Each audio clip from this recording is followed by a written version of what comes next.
I'm not ready.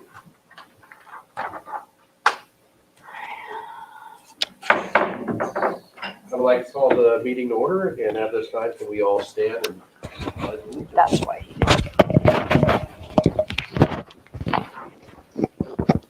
Pledge allegiance to the flag of the United States of America And to the republic for which it stands, one nation, under God, indivisible, with liberty and justice for all.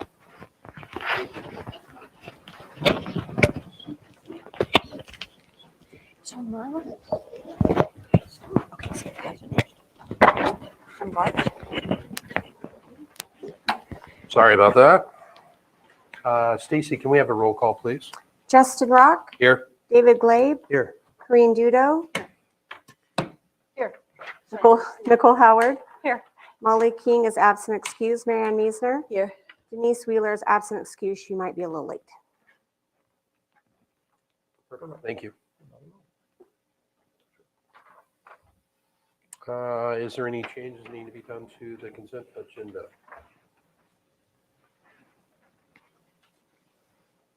A motion? I move we approve the consent agenda as presented. We have a motion and a second. All in favor? Aye. Perfect. Thank you. All right, we are into our public comment portion of the meeting. Any individual that would like to comment, address the council on non-agenda items, this is the time. If we could just keep it to 3 minutes, that would be great. And is there anybody that would like to speak? There's none. All right, we will move on into our public hearings.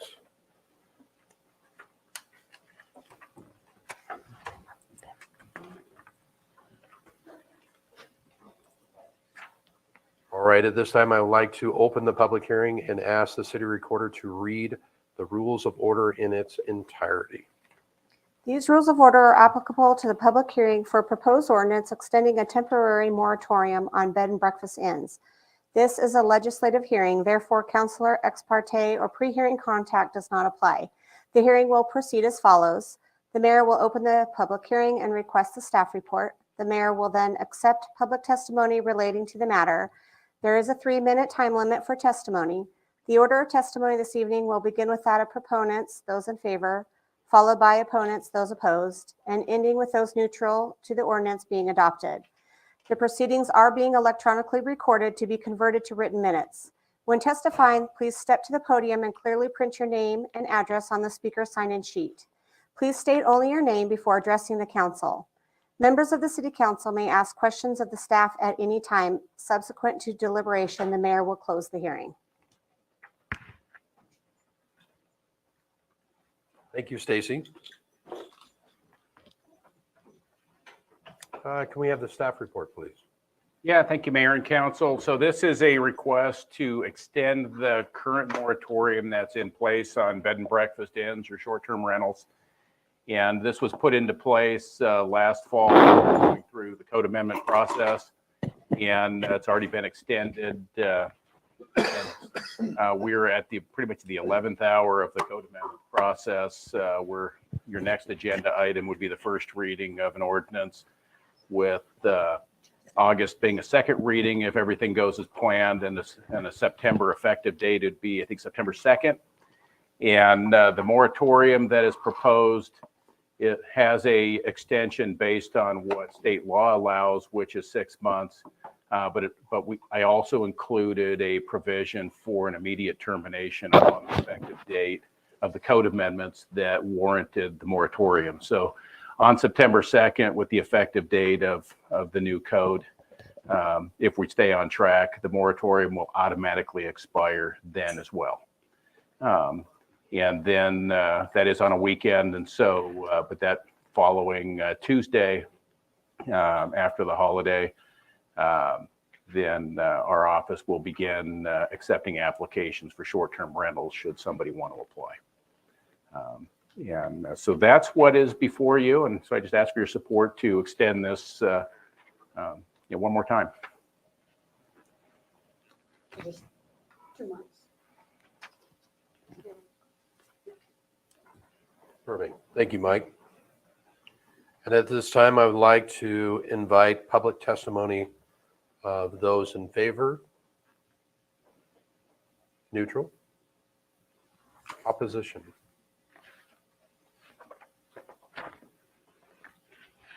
All right. Is there any councilor discussion?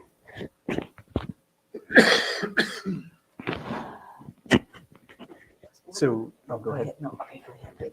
Mike, what's your level of confidence here? Because I'm thinking, I mean, if you're thinking, hey, we need till September, is there any reason for us not to just give it give it 2 months and say 2 months? Because what I like about that is I don't want the assumption that, hey, we've got 6 months, so we drag this out. Right. And if we give 2 months, then I think we've got 2 months. We've got 2 months to make things happen. And if September is that date, that's something that I think perhaps we should consider instead of going to 6 months. Yeah. With the provision. I don't know if I really want to answer that question as far as my confidence level, because this is entirely, the way it's written, this is entirely up to you.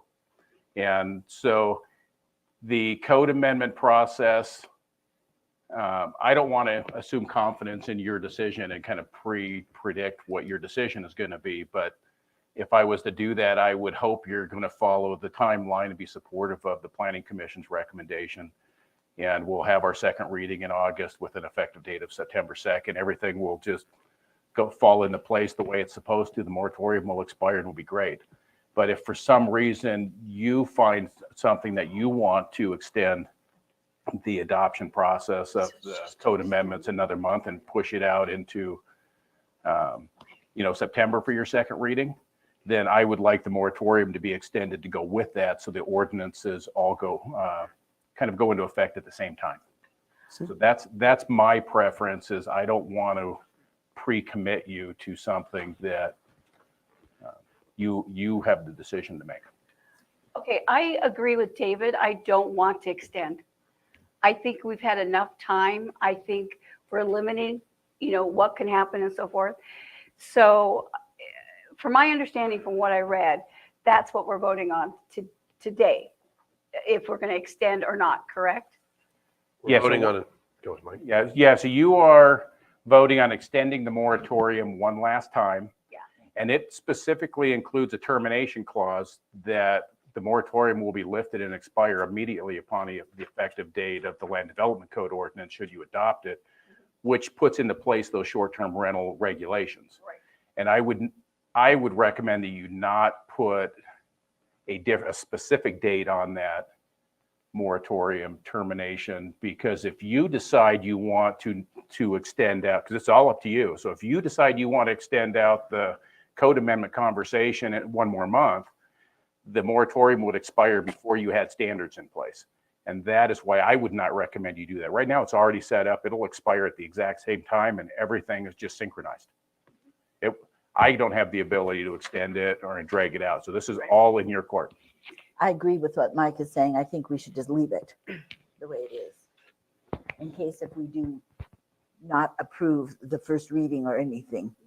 Why extend it again? We've already extended it once. I know, but he wants them to be concise together.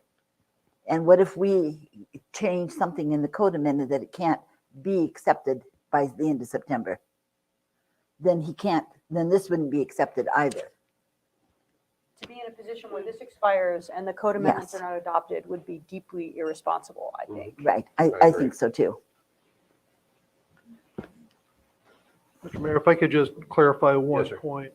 The implication of the moratorium expiring before the Land Development Code amendment is done is someone could walk in the day after the moratorium expires, submit an application under the current standard, which runs with the land and not subject to the licensing provisions that are contained in the code changes. So all of those individuals that have been waiting for the moratorium to end and the new standards to apply, if they don't like the new standards, they would immediately come in. And so we would have that point in time where we would not be in control of what is going on with those. So And we have a housing crisis.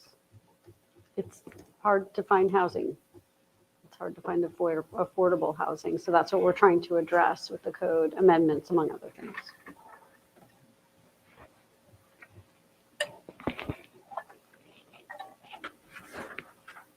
All right. There is no more discussion. This time I'm going to close the hearing and entertain a motion. I move that the proposed ordinance declaring an emergency and extending a temporary moratorium on bed and breakfast inns be read by title only, put to a vote, and adopted. Second. We have a motion and a second. All in favor? Aye. Opposed? No. Passed. If I could, it needs to be read by title. Oh, I'm only sorry, Robert. My bad. Prior to the vote. Yes, sir. Can we have the city recorder read the proposed ordinance by title only? An ordinance of the City Council of the City of LaGrande, Union County, Oregon, extending a temporary moratorium on bed and breakfast inns and declaring an emergency. Thank you. So once again, all in favor? Aye. Opposed? No. Thank you.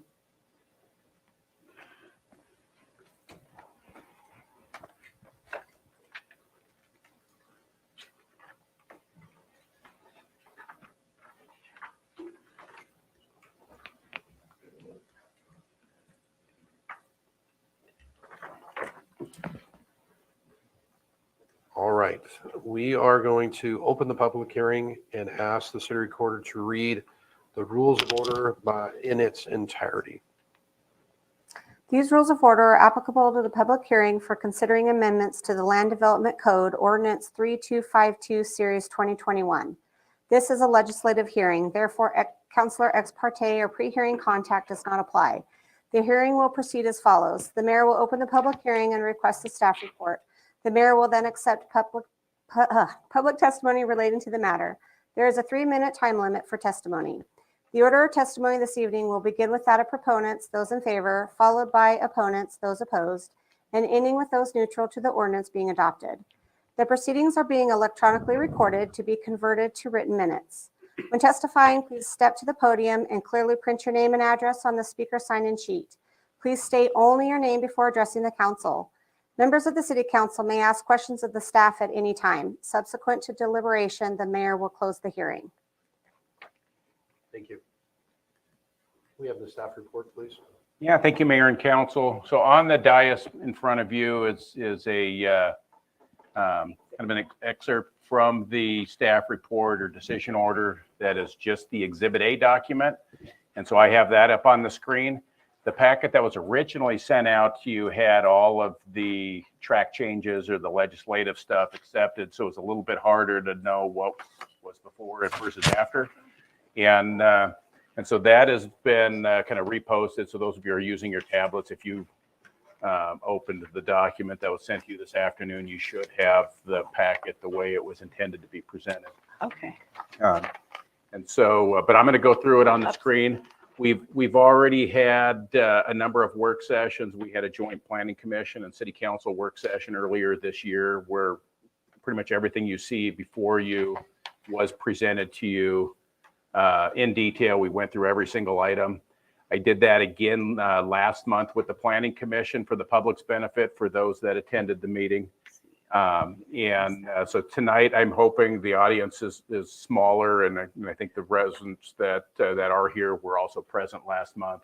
And so I would prefer to not go through every item line by line like I've done a couple times now. And so I'm hoping to just kind of hit the highlights of the issues that seem to be the kind of the focus topics people wanted to visit about.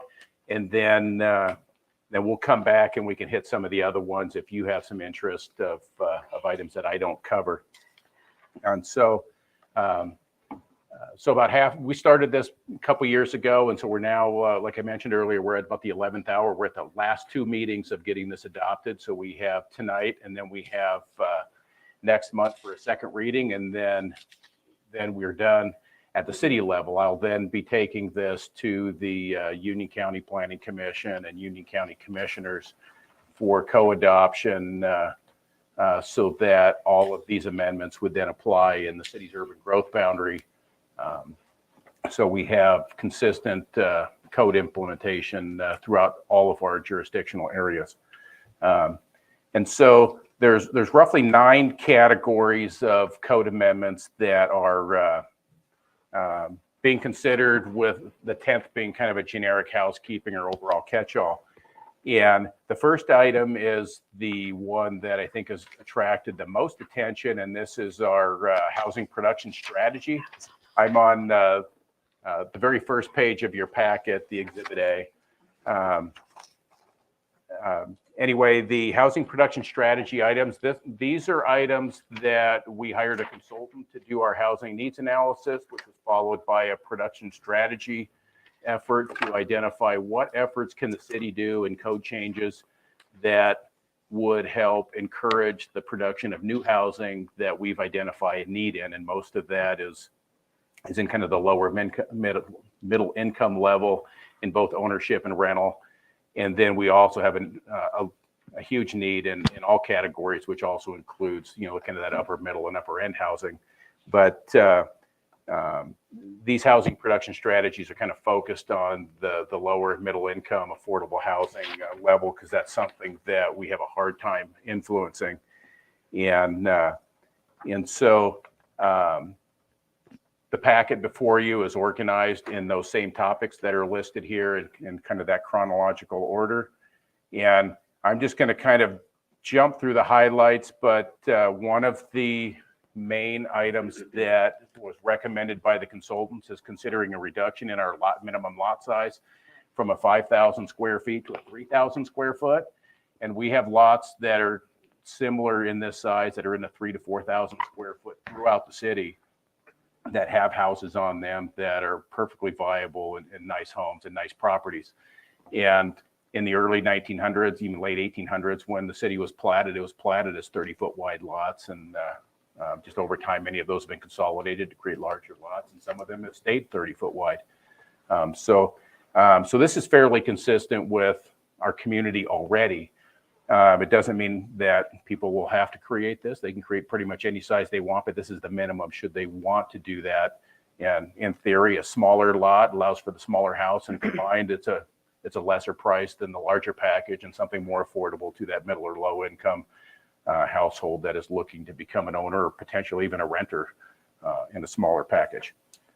So that is, there's a number of pages. I'll just kind of scroll through really fast. Would it be appropriate to interject if we have a comment here? I prefer to wait till the end. I would prefer we wait to the end, just because otherwise we could be here all night if we do that. So I'd be happy to kind of come back, because I'm just going to hit the highlights. So hopefully this won't take very long. Okay. And so the first several pages of this exhibit hit all of the various code sections that have reference to lot sizes and dimensions and so forth that support that provision. The next piece that has been a biggie, sorry, Brent, I forgot to zoom in for the on-screen stuff. So the next piece, this was, I think we spent about 2 hours roughly with the public last month talking about this topic, which is cottage home developments and the consultant recommendation to expand this opportunity to the R1 low density residential zone.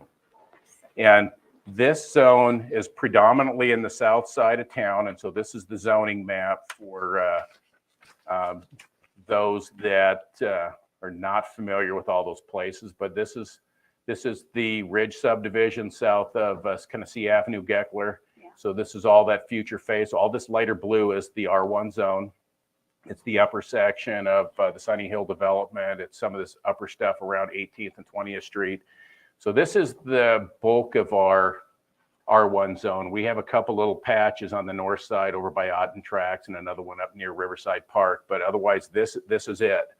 And we had a large turnout at the Planning Commission of residents in this particular area that did not want to see cottage home developments in their area.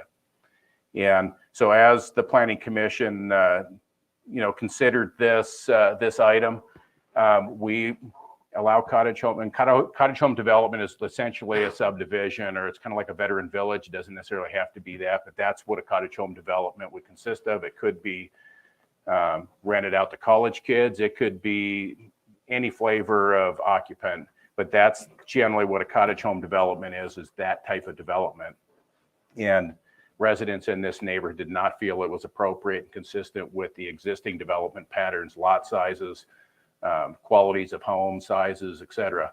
And the Planning Commission agreed with that and is recommending that this proposed amendment be removed from consideration or be removed from the proposed code, so that things will just stay the same in that zone. So a cottage home development would not be an option for a proposed developer to consider in that area. Can you go back and show us the R2, R3, and Yeah. RPs? Yeah, so zooming out, oh, that got really muddy with the tax lot layer. Let me see if I can turn that off, clean that up. So the lighter blue, this is all of the R2 zone, and the cottage home development option is allowed currently under today's code. When we created that opportunity in 2018, it was allowed in all of the R2 zone everywhere. That's where Veteran Village is up on this northern section, and it's allowed in that zone. The R3 zone, it would be something where you probably more commonly see that because it's a high density residential zone. And so it's allowed there. The RP zone, it's hard to see on this map. It's a darker blue band, but it's essentially 4th Street. And the reality is for a lot of these areas, even though the opportunity is there, those areas are built out and you're not really going to see development at that scale happen in very many places because there's no room to fit something like that.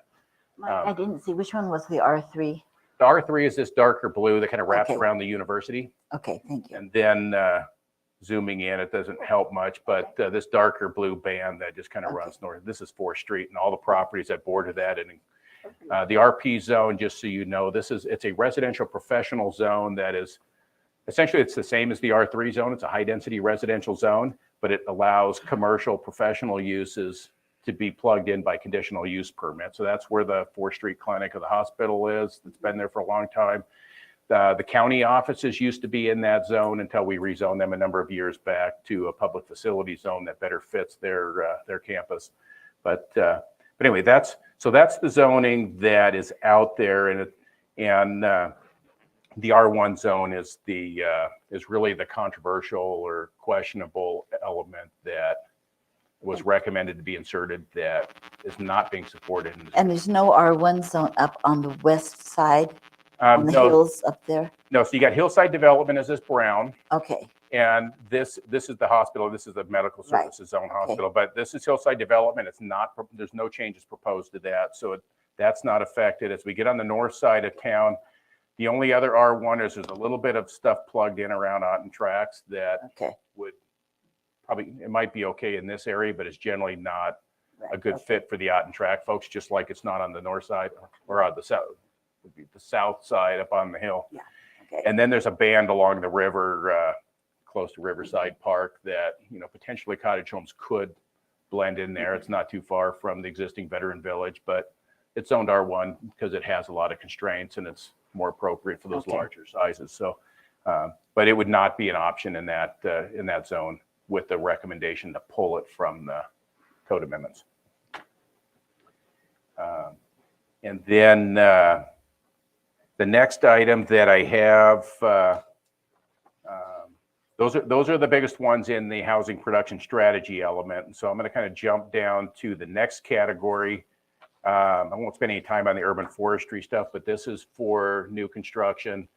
And the Urban Forestry Commission is asking for us to be a little more proactive and encouraging about getting street trees planted and improving our urban forest in town.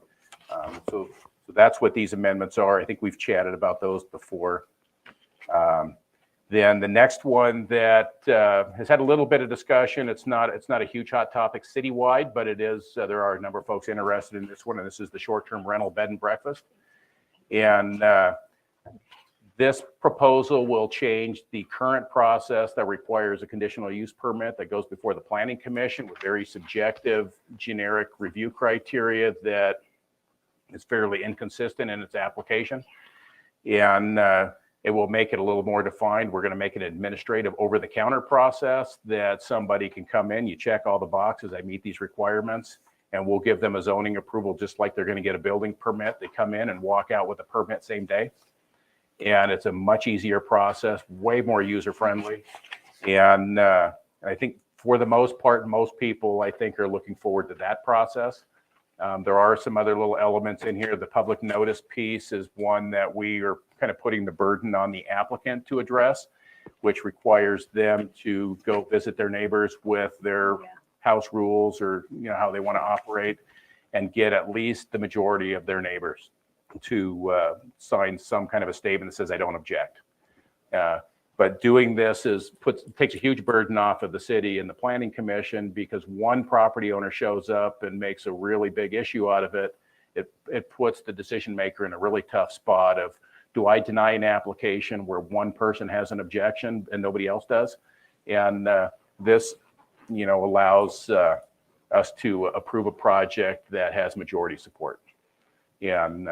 And plus, it also gives the opportunity for that business owner, bed and breakfast owner, to meet their neighbors and say, hey, here's my contact information. This is how you get in touch with me if there's an issue.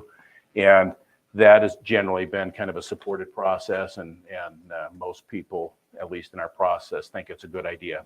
And so hopefully our short-term rental owners also think it's a good idea. But I know the neighbors in some of our applications would appreciate that. The one request with the short-term rental that hopefully you'll hear testimony tonight, but we've had a number of folks comment and suggest that they're not thrilled with the quantity of one. The code says that everybody can have one and that's it. And the intent of that limit is to try to minimize the scenario where you have a corporation or somebody from out of the area come in, buy a number of houses, convert them into short-term rentals, and they're essentially running their hotel business in our community, but they don't live here, and they're taking up our housing stock. And we didn't want to penalize local residents for something that a corporation might do. So we decided to not go the route of having a separation where they have to be so many feet apart from each other, because first come, first serve, whoever comes first kind of ruins the opportunity for all their neighbors. And not everybody's going to do this anyway. So we've just decided that it's probably most fair to let everybody have the opportunity for one. And, but we do have a couple of our short-term rental owners do have, I think the most one of our owners has is 3. And, but we have a number of people that would like to have 2. And, they might want to rent out, their the rental that they have, and they may want to rent their house out as they travel and do other things. And so we've had a number of requests, but until this week, we've really only had one person come forward and formally request it, other than just kind of suggest that we think about it. And this is for short-term rental is 30 days or Less. less. Correct. So if you have a house and you're having traveling nurses who are going to be there for 3 months, that's a different Yeah, entity. that's treated the same as a long-term renter. We just, Mhm. we don't pay attention to that. That's if somebody, if you want to rent for 31 days and longer, and just every 31 days somebody switches, it's just an apartment or just a rental. It's not short-term. I have a question since she interrupted. I was waiting. Okay, so if somebody has a bed and breakfast, do you know what I mean? They're living in their own home, but they're renting out a room and they're serving breakfast like a bed and breakfast, not a short-term rental. Are you only saying they could only do that in their home once? Could they, like, if they had a sibling in town or something, that they wanted to do it too, but it's a family, could they not do that, or what? Are they limited to one? That property owner is limited to what they could rent all their bedrooms out separately, but still one, because it's their one okay. house. But if they own another house across town, they can't do it there also under the current code where it's one. Okay. And Right. so the proposal or the recommendation that you may hear tonight, which I'm also recommending because I think the intent is still met, that we consider changing that number to something different, like maybe 2 or 3, but not 10 or something. But I'm just thinking that we consider changing that number from 1 to something else, because I think the intent is still met. And we have, a few of our short-term rental owners do have more than one, and we do have a couple that have 2, and I think they would be very appreciative of that. So are we going to differentiate between the bed and breakfast and a short term, because they are different? Because you're doing it, the person owner is still in the home with that, and then a short term is the whole house is rented. Yeah, we're actually defining all of them as a short-term rental, because that's technically what they are. I disagree. We have a Okay. hosted home share, which is the traditional bed and breakfast that you're thinking. We're just calling it a hosted home share because Oh, terminology has changed. Okay. And so, because bed and breakfast is very few now offer breakfasts. And so traditionally that's kind of going away, and then Airbnb has kind of taken that term. So we're going with the short-term rental. Then you have hosted home share is the one where you live there and you're renting out rooms or a portion of your house. Okay. And then, So they're 2 separate things. yeah, they're 2 separate Home things. share, short-term rental. Yeah, if you Yeah. look Yeah. at what's here on the page, you have short-term rental, and subsections of that are the bed and breakfast and the vacation. Gotcha. How much more of your presentation you have, Mike? I am almost done. Perfect. Let's let him finish, and then when he is Yeah. done, we can ask some questions. Thank you. Okay. And so that's really it. We haven't had any conflicts on the short-term rental code section as far as what's proposed. There's a fairly lengthy section that's kind of been out for a while, and some of our folks are waiting for this to be changed and go into effect so they can apply. This is the section proposed to be altered. I'll come back to this later in discussion. And we have some business park changes, some small scale manufacturing in our commercial zones, mostly Jefferson Avenue. Artisan manufacturing is proposed. Just shoot through, I think about that. The Eastern Oregon University is one that it's been a hot topic for them, but we're changing the parking scenario for what's an eligible parking space that goes with the building to be a little more accommodating for a university campus environment. And then for our street standards, we have kind of a number of things that I would consider housekeeping, but the biggest one that is actually a proposed change that we've been asked to do a number of times is changing our private streets to a public street. We still allow a private street within our right-of-way through an agreement so that we don't have to maintain it. They can maintain their private improvements and it functions like a private street, but as a public right-of-way, we have enforcement opportunities if somebody is misusing that space and they're blocking it, or they're, so we can't get a fire truck or other service vehicles down there. We can ticket and tow and all those kind of things if we need to. Where today we can't, because a private street is essentially a driveway and we have no jurisdiction there. That is, other than some housekeeping things that are just kind of plugged into the code that we have online, that is it in a summary. And so if you want to take the time now, we can go back and look at whatever sections of interest to you and kind of dive into those deeper. I just have one question. When you said people who have 2 of them now or something, their grandfather didn't have those 2. They are. So anybody who currently has 1 or 2 or 3 are grandfathered. Uh-huh. Okay, I just wanted to make sure that was clear. Yeah. So, Mike, if I can circle back to the beginning here, I've expressed some concerns about blanket decreasing our minimum lot size. And, Uh-huh. and I've had some time since our last work session. I've gone and, I think we should be evidence-based where we have the opportunity to be. Here's one where if you look, we're operating under the assumption that reducing our minimum lot size is going to reduce cost of housing. And you might be interested to know that I could find no evidence in support of that. And the one paper that is cited that studies this is a 2019 study by Nolan Gray out of George Mason University. And it was done down in Texas. And interestingly enough, the 3 municipalities they studied all had minimum lot sizes of something like 15,000, 12,000, and 9,000 square feet.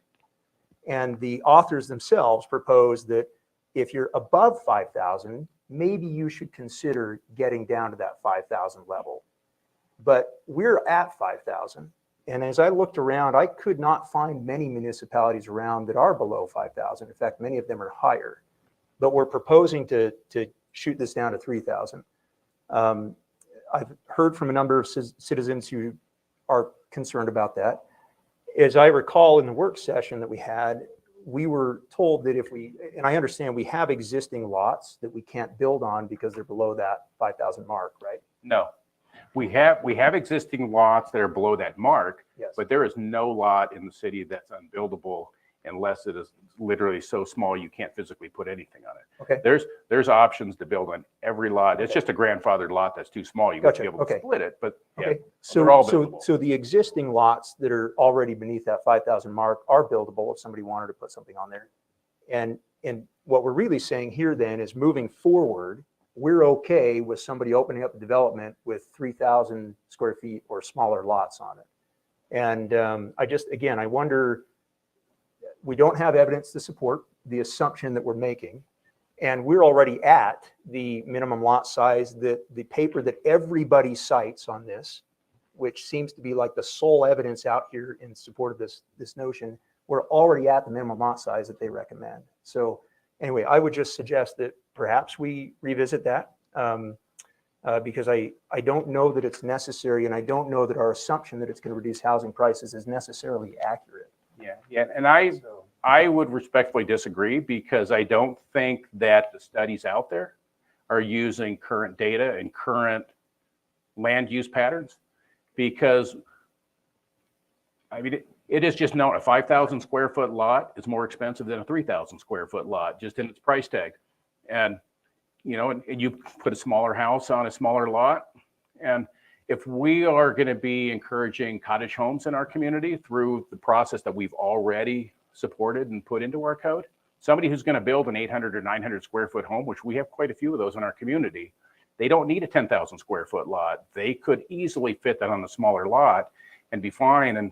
And that size house is generally less expensive than a larger house. And while there may not be a lot of them out there, it's an opportunity for somebody who cannot afford to build a house themselves or get into ownership to be able to come in and buy a $250,000 house, as opposed to what used to be a $250,000 is now $400,000 and some thousand. And so I think all we're doing is creating the opportunity, and the lots are consistent throughout the city. And the few people that have at least come forward to the Planning Commission and to my office that have a concern really are not going to be that impacted by this, because there's very few opportunities out there for somebody to subdivide their property and you know, to create that. So the few that will do it is very few. But we just approved a subdivision that'll probably be coming to you, I'm thinking maybe later this fall or in the springtime, once they get the infrastructure done. It's a 30-some lot subdivision that meets this standard, and they had challenges with fitting it, but so they applied for a number of variances in order to be able to do more of a cottage house type subdivision. And I think it's great, and they're doing it from affordability standpoint. And so there's a desire to do this, and you know, and I think if we decide to go a different direction, it's going to impact a lot of things in our proposed code and in our housing production strategy that we've already supported and adopted, and just to go a different direction. And I think that sends a different message to our community with the effort that we're doing. But there's a demand for it, and I think that we should support this. Well, correct me if I'm wrong, but our current veteran village was built under the current codes, right? But that is not this. That is not what you're talking, because that is a cottage housing development that is on one large lot. Right. And that is something that's been allowed since 2008. That's not individual sellable houses. Which we're still permitting here. So this doesn't affect the cottage home aspect. This is talking about individual residences that would perhaps occur in a development. So if somebody wanted to go in and open up a neighborhood for development. And, you know, I do think that this study, I mean, 2019 is modern, unless not much has changed in 4 years in code. So the study is recent. It's quite new. I just think there's some assumptions here that could be challenged. And as I poked around, I thought, well, where are we? How do other municipalities compare? I couldn't find one that was below 5,000. I don't know how many other cities are there. Can you give us an idea of what cities around us have a below sub 5,000? Well, I guarantee that there's probably no city around us that has that standard because we're in Eastern Oregon and we're probably the most progressive city in Eastern Oregon. And we get a lot of grant funding from the state and we get a lot of assistance because this is what our community is asking for. And this is what we're applying for grants. And this is how we're doing our planning. And I don't know, I think this is really important. And being on the front end of this kind of these development doesn't mean everybody's going to go out and do this, but creating the opportunity I think is very important, and it's something that is going to become more and more common in the state. And I think it's great that we're on the front end of doing this. And on the west side, this is stuff that cities right now are going through this process right now. We're just on the front end because we got a grant to do this before everybody else. But every other community in the state of Oregon is going through the process that we already completed. And I can guarantee you they're going to be looking at these same things, within the next year or two. But we're on the front end of it. And there's benefits. I'm trying to get to what the problem would be.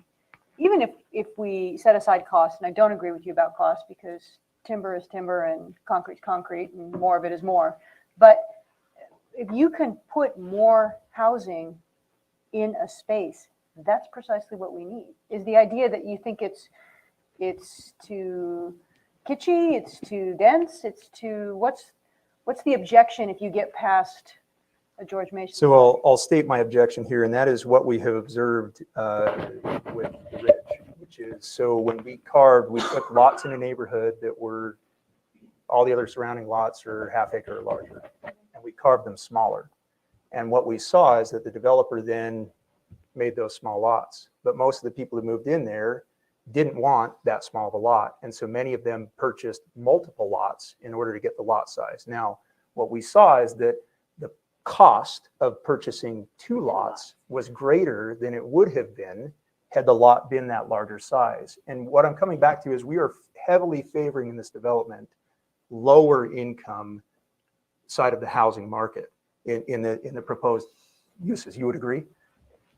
I would agree. I don't agree with your favors the lower assumption. end. Yeah. But so we Is that the are, objection then? well, the objection is that this may actually have the effect of increasing housing costs for the middle and higher income end, which may desire a larger lot size because now they're purchasing multiple lots rather than purchasing a single lot. So that's a consideration that I think we need to take. And again, I think there's evidence that supports that. When you do that, when you put that into areas where traditionally you've had larger lot sizes in the surrounding properties, that a lot of times people are going to match. The character of area. your neighborhood has changed. I don't know that I would put it in those terms, but I'm just saying that we need to consider the impacts across the housing spectrum, because this could feasibly have the impact of, like I said, increasing the cost of building on a larger lot if developments are coming in with 3,000 square foot pieces.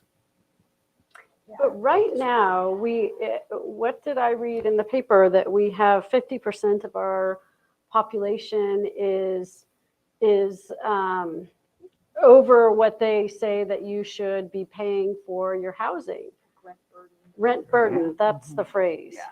That's a lot. That's half the people living in town. And I think it's our responsibility to make some changes to change that. We obviously are having a crisis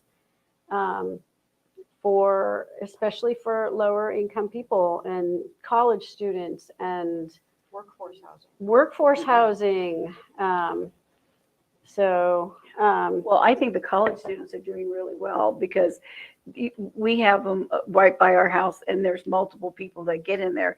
That's some of the issue. The college housing is what's raising family housing for rentals and stuff like that, because they only pay like $100 a month when they get so many students in those houses. But they pack them in because they are so expensive. Yeah. Well, So, yeah. If there was more opportunities for inexpensive housing or less expensive housing, most college students would choose to have their own room and not share a room. And so, Yeah. I mean, that's why they're doing that. So, Yeah, so let's have kind of one more thing to add related to the Ridge subdivision. That is a R2 zone property with a 5,000 square foot minimum lot size. That developer, by his choice, developed 20,000 square foot lots or 15,000 square foot lots. And this change would not prohibit a developer from creating larger lots. It just changes the minimum. And the fact that the developer created lots that his customers did not want is not the city's responsibility and the city's fault. And so we're creating the opportunity, and it's up to the developer to choose where they're purchasing a lot, what are they going to subdivide it into, and what are they going to market to the people that they want to market to. And that developer created lots that are 3 times or more than what the city standard is, and marketed it to a different clientele than what our minimum standard is. And so this is just creating opportunities. It doesn't eliminate the scenario of somebody else creating a ridge. It just creates another opportunity for somebody to do something different. And we actually had a developer do that, about 2 months ago, 3 months ago, and they are literally starting construction. And I don't know. I just think it's a good thing. One more question, then I'm done. I think from my comments here is we revisit the proposed changes to, somebody who would introduce a short-term rental in. I'm looking at the language that's on here. It says require the applicant owner to obtain support or no objection from the majority of adjacent property owners. I would hope that our language would reflect written support,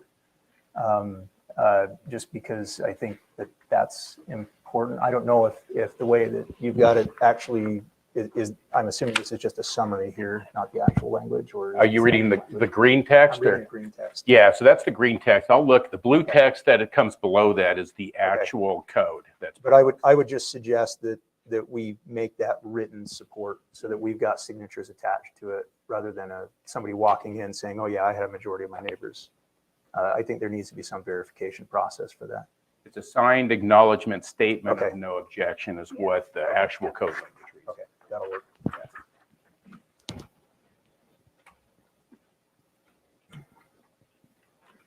All right, thank you, Mike.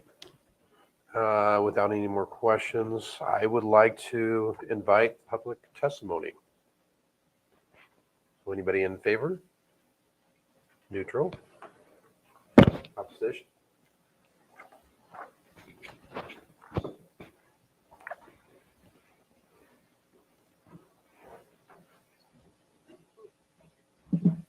Dana Wright, excuse me, citizen of Grande.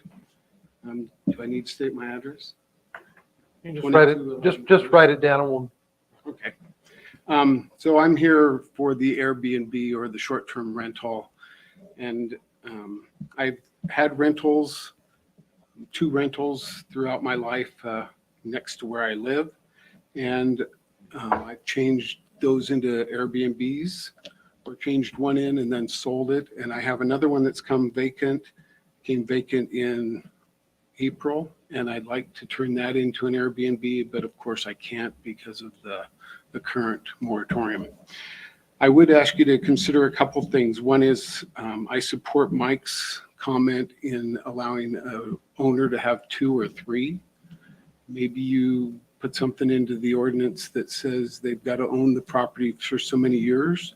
But I think it benefits not only the property owner, but it also benefits the city because they get the transient room tax off of more than one.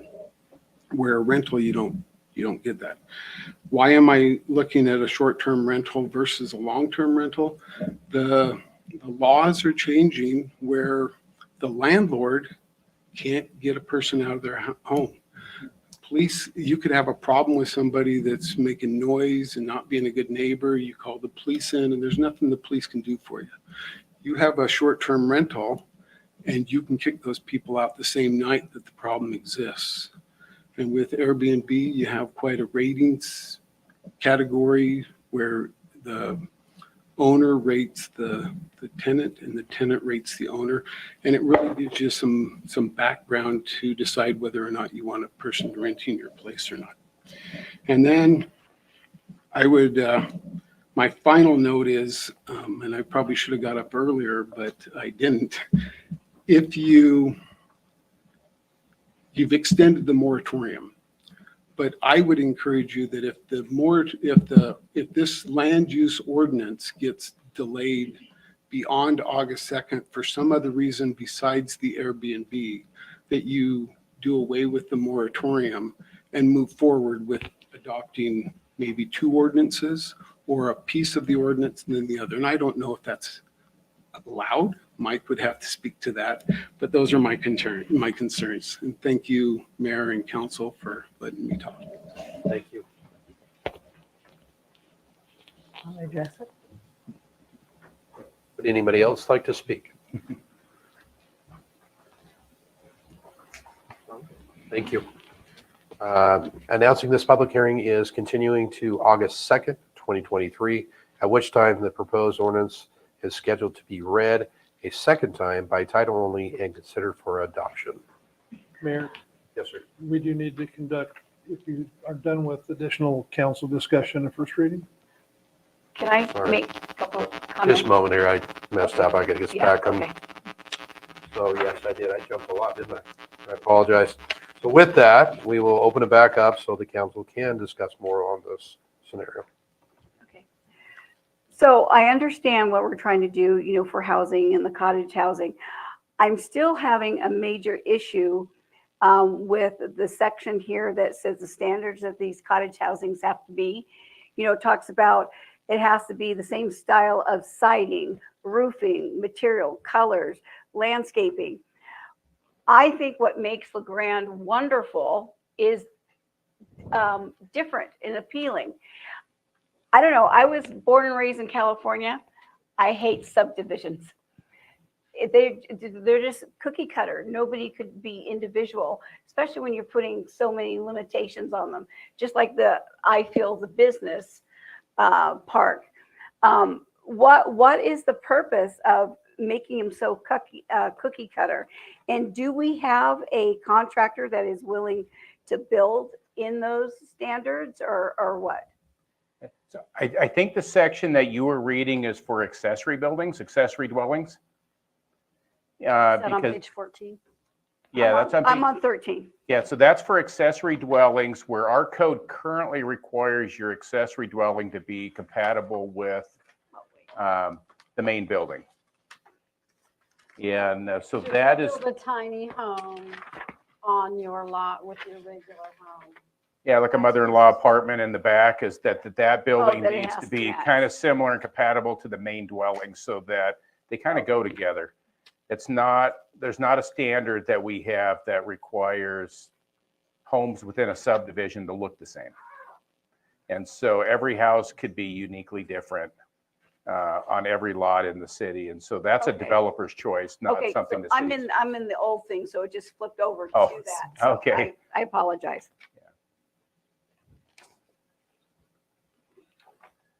I might just say, my recollection from the work we did with the Planning Commission is that, the idea of limiting short-term rentals, the number, was partly that we didn't want some semblance of what you see in other municipalities where you've got, a corporation or something that has multiple things. And probably 2 or 3 is very reasonable. But I think another consideration that, perhaps we should have is, increasing that number. We're making a requirement that they must have a manager within 10 miles. But I think, we could also say, hey, if you're going to have 3 of these things, you need to live in the city, or you need to live within a certain number of miles. Not just, hey, you can be a Boise corporation, but have some manager here that's managing a number of properties. Because to me, those are 2 different things.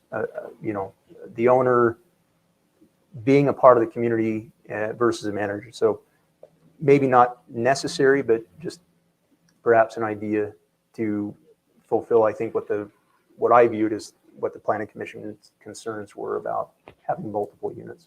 Yeah. So on that particular issue, I think we've only had 1 or 2 examples, but you'll have somebody that is a military family that gets deployed. They technically do not live in our community, and they probably won't for a number of years. but they want to keep their house for when they come back. And so they might choose this option. And so that's a conflict if we go that route for those people that want to exercise, this opportunity. But Or a professor goes on sabbatical, or, yeah, and so there are, some scenarios where we have had folks that they'll leave our community, but they have every intention of coming back. And then we have folks that'll purchase a house, but they're getting ready to retire and they want to come here, but they're not retired yet, so they can't.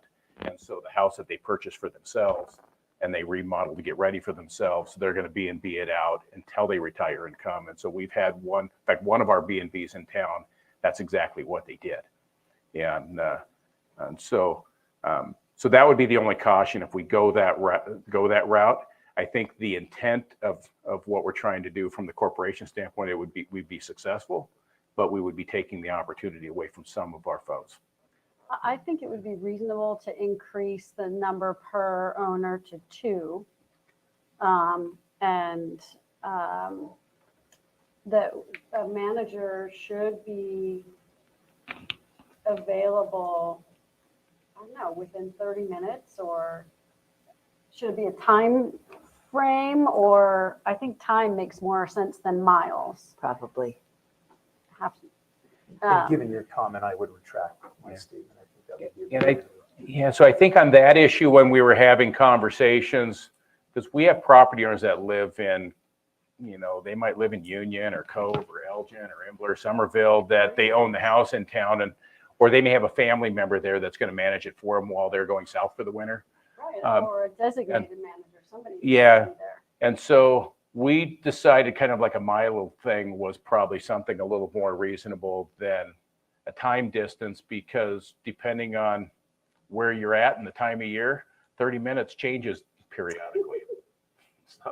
But anyway, we ended up with a mileage thing, and I can't remember if that was because that was an example we found from another community, or if that was just kind of how we landed on it in our discussion. So what mileage did you agree on? I want to say it's 10. I mean, that sounds familiar. It's 10. So What's that, wrong with someone in Union? yeah, Or, Yeah, and you're out there at 13 miles. that's but right. right. Yeah, or Yeah. Elgin. Or Elgin, And yeah. truly, you want them there within a reasonable amount of time to handle some crisis. Perhaps that should be extended out. I mean, I think I so would even too. say to Baker or That's kind of long, hard though. we have At least 20 miles, I would think. people who work here who commute from Baker every I know. day. Yeah, So- we do. We have people from Pendleton who commute here too, so. That's a good discussion item. So if you would like to kind of come to a consensus and direct me to change that number, you'll see whatever your magic number is I would, next month. what's Baker, 45 miles? So if you say 50, you'll cover. I Pendleton. would We'll propose cover we change it to Pendleton too, 50 yeah. miles. And I would be comfortable with that. And I would propose for 2 houses, not 3 though. I think so too.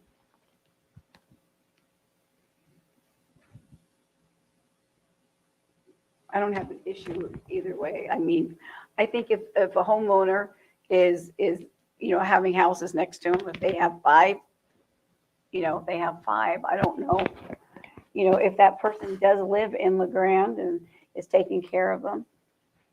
I don't think it's that issue though, it's the fact that they take the rental houses off the market, so. Yeah. And we, And We have a that's true, shortage. but it does benefit the city and it does benefit downtown because, and stuff. I think Listen. 2 is a good number. So My son was Of course, looking on at the living other out of a hand, we car in Baker because he couldn't find a place to live. In Baker? Yes, because they've got like 70 Airbnbs. So we have to find a balance between, homeowners having a right to right, do this as a business and to support our community so that we have places for people to live and they don't have to live out of their cars.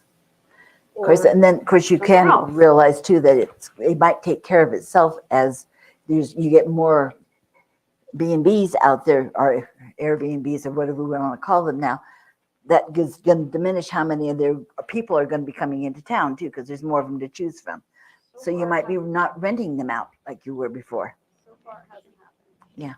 So I've heard 2 points Yeah. to pass on the mic. Move it to 50 miles, correct? Yeah. Yeah. and then 2 rentals. Does that sound, everybody agree with that as a group? That works. Does that work, Mike? Yeah, if that's what you want, that'd be great. And then I'll bring it back to you next month for us to vote on it. You can change it again if you have second thoughts next month. Do you, in the discussions you've had with the planning commission, do you think that there would be any firm objections to those changes, Mike? I don't think so. I think the biggest thing with the mileage difference is just the time it takes for somebody to respond to an issue. And our conversation was trying to make sure that the owner or manager of that short-term rental had the responsibility to respond and deal with the situation. Because if they're in Baker and by the time they get the call and get ready and show up, it could be a significant amount of time that our law enforcement folks have to deal with their property for them.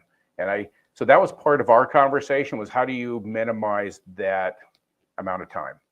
And so that's how we arrived at a smaller number. But anyway, it's really up to you. But that was part of our consideration, is the impact on our local resources for them having to deal with somebody's short-term rental where they should be managing it themselves. Now, there is a provision here where if there are complaints or infractions that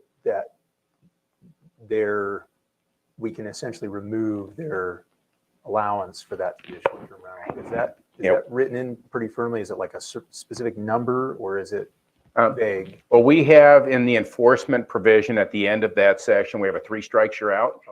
And so it wouldn't be because of a first offense, but if they have a violation it's a formal violation notice, not so much that we just show up and have a talking with them, but 3 times, then they lose their permit. And then there's a 2-year window before they can reapply. And so that was just kind of more of a incentive for somebody to at least be responsible and manage the rental. Chief Bell, do you have any thoughts on extending the mileage? This is your wheelhouse. I appreciate the question. I think Mike covered it. I can just tell you that our experience with rental properties like apartment buildings, we have a lot greater luck when we have accessibility and quick accessibility to someone who is acting in that management role. The properties that we've had trouble with where we don't get a response oftentimes are owned out of the area, and we get no response. So what's quick? I guess that's what we're debating here. Yeah. Is 10 minutes quick? Is an hour quick? Yeah, the way I understood the discussion, I think there's a distinction between ownership and someone designated as being a manager, Right. or someone that is designated as a responsible party, whether that is a family member, a friend, a property management company. That would be my preference. You're asking, so I'm telling you. I would much rather have someone accessible within 15 to 30 minutes rather than having to wait potentially for someone. 20 minutes. Yeah, because you put a mileage thing, and then wintertime, if we can't get a hold of somebody, or they're going to come and help us resolve the issue so that the neighbors, that are complaining and impacted by this, who knows how long that might actually be. And the fact of the matter is our police officers don't have the time to sit and dwell on that situation for that period of time. So the truth is our neighbors would probably not get the resolution they're looking for. And I guess I had in mind the owner. So as you consider the manager being 45 minutes away, I think I see your point there. And it's like, I almost want to say, hey, owner needs to be within 40, but then Mike's point about military families and things, I think is a really valid one. So I would be okay if there was other support for shrinking that down back. I think 50 is too far. Yeah, so if I can just interrupt. So anyway, Robert's kind of pointed out, I've been hunting for this section and all this stuff because I've glazed over it so many times that my eyes are like bugging out. And I could think, where is that? But anyway, this is the section I highlighted that we are talking about right now. It's currently proposed to be 10 miles in distance, and the responsible party respond within 2 hours. And so I think that the conversation that we're having, even if you said 50 miles, you can go 50 miles in 2 hours. So if somebody can respond within this 2 hour window, I don't think the mile distance is really going to be that critical, provided they can respond within the time period. But what I heard Chief Bell saying, 2 hours might be too long. Well, it might be, and I think, but I think that's the conversation. If you want to change 2 hours to a smaller amount, to a smaller time, and change the mileage to a different amount, because I mean, our conversation was really trying to minimize the burden on local Right. resources to babysit a property for the owner, and so Then the owner shouldn't be getting a house if they haven't got somebody who's well, responsible. that's where the 3 strikes you're out comes in. But anyway, but I think that would be a good way to steer your conversation is I guess if it was up to changing me, both of these. I would say 15 miles, because that would include Elgin and Union. An hour would be the tops they should be able to respond by. Did you have a I comment? agree, Mary. Here, one moment. Robert, did you have a comment as well? I do. I'm concerned about the enforcement and the reasonableness. So our intent is to have someone local, and we're talking about is local 10 miles, is it 50 miles, is it whatever? And what's a reasonable time frame to someone to respond? And I'll just use myself on a recent weekend where I live here. I was at Spool Cart Campground where there is no cell service. That's a 30-minute drive for somebody to come find me. So just from a practical standpoint, what we're trying to do is to have a framework that discourages absentee ownership, particularly of corporations, of large numbers of property to take warehousing stock, but also to have some mechanisms where if we have problems with a property and there's not responsiveness, we can point to something in our land development code that says this is the standard and you haven't complied with it 3 times and so you no longer get your license. I think having a 10 to 15 mile framework with a 2-hour response, particularly given we live in Eastern Oregon and if the pass is closed, you're not getting there anyway, makes a lot of sense. I think there has to be a level of common sense that we would apply in circumstances, because what's an emergency to one neighbor is not emergency to the chief or to the fire department or others. So I think the Planning Commission has done a good job of the framework. I think, moving it to 15 miles to make sure we're picking up that other local piece. I don't think expanding it to Union County or 50 miles is necessarily the correct thing. I like the 2 hours because if it's 3 o'clock in the morning, so that's my 2 cents. And the other piece, just since I'm talking, then I'll shut up.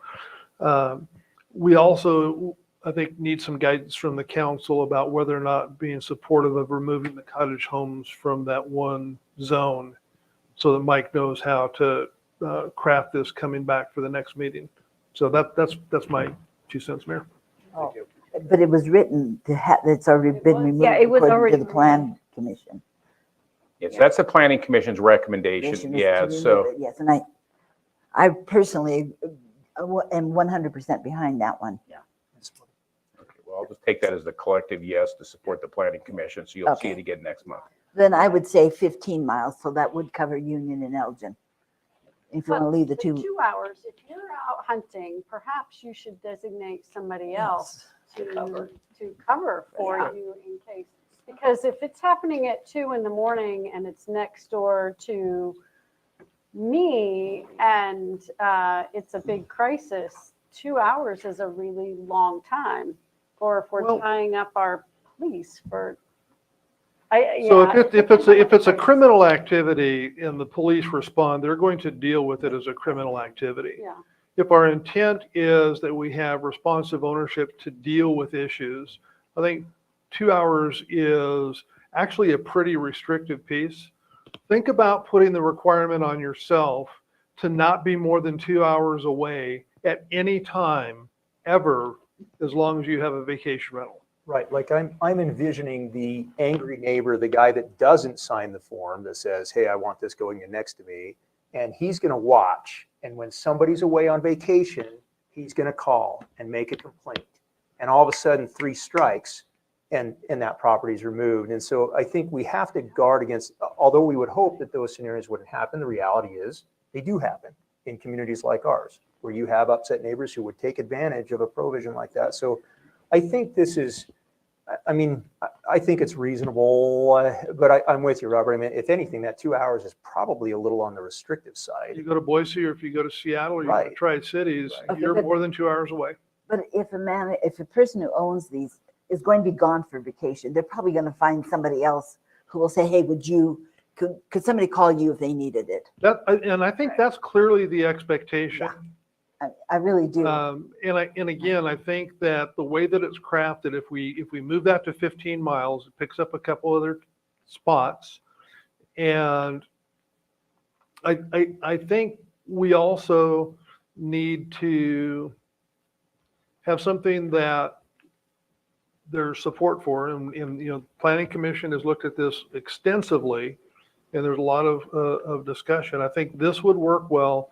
And if we find after a year or two that it does not work well, it's certainly something that we can modify to change that to something that does meet our community's needs. But, I think we could spend a lot of time talking about 10 versus 15 versus 50 versus 1 Right. versus 6 hours. And it just And says, it's not really gonna, this says an emergency contact. So if it's not the owner, then they find somebody else who Right. will do it. Right. Otherwise, they're not being a responsible owner. So, Right. So I would propose we move it to 15 miles, keep it at 2 hours, and call it a shut case. that's what I would do. Agreed. All right. So we've hit all three issues. I think Is so. there any more that we need to hit before I ask for the city recorder? Oh. We're good? You want us to make a motion? No, there's no motion. this I time. didn't think so. No, So, it's my turn.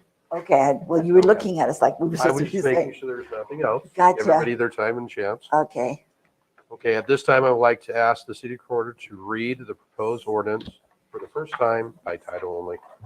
An ordinance of the City Council of the City of LaGrande, Union County, Oregon, repealing ordinance numbers 3252, Series 2021, and 3257, Series 2022, and adopting an ordinance of the City of LaGrande, Union County, Oregon, amending various articles, adding new language, and recodifying the Land Development Code ordinance, repealing all other ordinances or parts of ordinances in conflict herewith, and declaring an effective date. Thank you, Stacy. At this time, the public hearing is going to continue in August 2nd, 2023, at which time the proposed ordinance is scheduled to be read a second time by title only and considered for adoption. They do the right order this time, Robert? you did well. Thank you. All right, we're going to move on to new business. Considering authorization application for technical assistant grant from the Oregon Department of Land Conservation and Development. Could we have the staff report, please?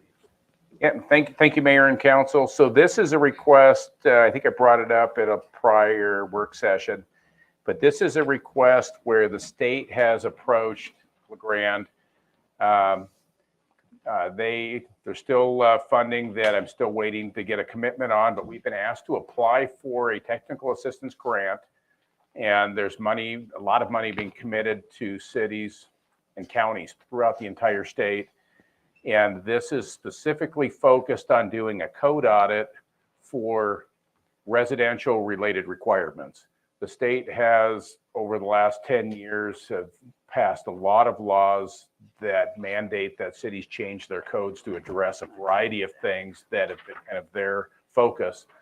And a number of cities, like I mentioned earlier, we're kind of on the front line of this. And so, and the state has funded some of our stuff. And so we're doing pretty good, but there may have been some items missed in code things. Other cities have a lot of things that have been missed. And so that is why they are offering this funding opportunity.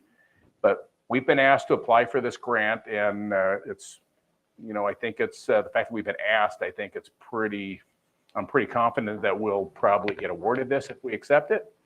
And, but anyway, they'll do a code audit, go through all of our code, look at all of the residential things going on, and does it meet the state mandates or not? Did we address it? Did we not address it? And then they'll give us a list of things for our next code amendment round where we may need to change something if we overlooked it. Part of this, which I'm a little excited about, because as they're doing a code audit, I said, I've got a sign code amendment that's been on my list now for, I don't know, 5 years maybe. I don't know how long it's been on there, but it's a long time. And it's an expensive process. It's overwhelming, and it's going to require us to hire a consultant. And so I posed the question as, hey, can I piggyback this on the same consultant or get some funding at the same time? And they were very open to considering that. And so part of this effort as we go through this is I need a letter of support from the mayor. And so my request to you is to authorize the mayor to sign this letter of support. And then if we get the grant, I'm hoping I'm going to accomplish both the audit and get a new sign code amendment at the same time that, we'll get that checked off our list and help members of our community that, have sign challenges. Yeah. Do you have any questions? How much is the grant? At this point, I don't know if I put it in my packet because I'm just kind of going from memory now. I But didn't see it. I think it's somewhere in the kind of $30,000 to $50,000 range. And there's no matching fund, so this is 100% on them. They do all the work. So they provided actually an outline of here's the scope of work. If you want to do our model scope and accept that, and that's the process that it goes through, we'll manage the grant, we'll hire the consultant, we'll do all the work, and all you have to do is just kind of ride along and input and help kind of guide the decision. And then, then we do what we do at the end with adoption and so forth. But if we wanted to do like some cities and you want to customize your process and hire your own consultant and do the work yourself, then they would fund that, but it was a much more complicated application process. And their scope of work was very simple and streamlined, and something that I would want to follow anyway. And so I'm glad that they're offering to do all the work.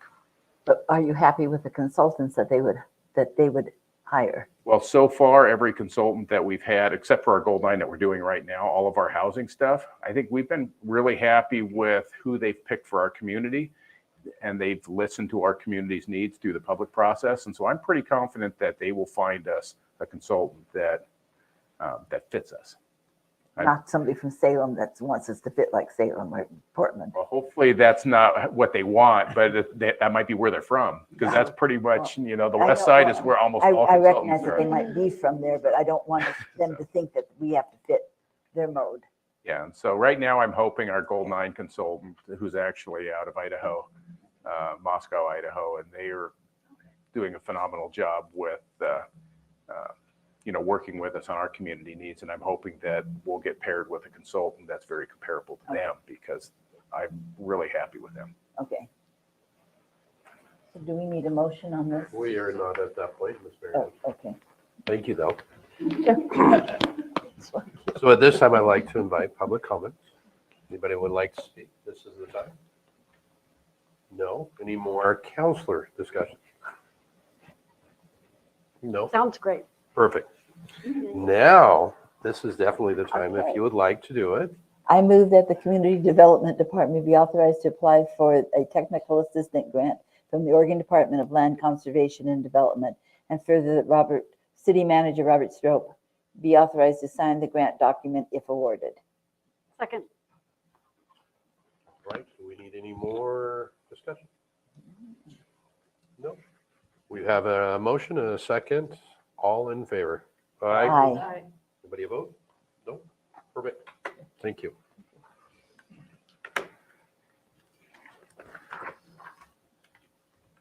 All right, our next one is, you ready? Yep. Our next one is considering resolution to establish a lien on real property. Mr. Boquist, you're very property tonight, so can we have you please? I got one more after this. So this request that's before you is round 2 of a code enforcement abatement on a property on the corner of T and Fur.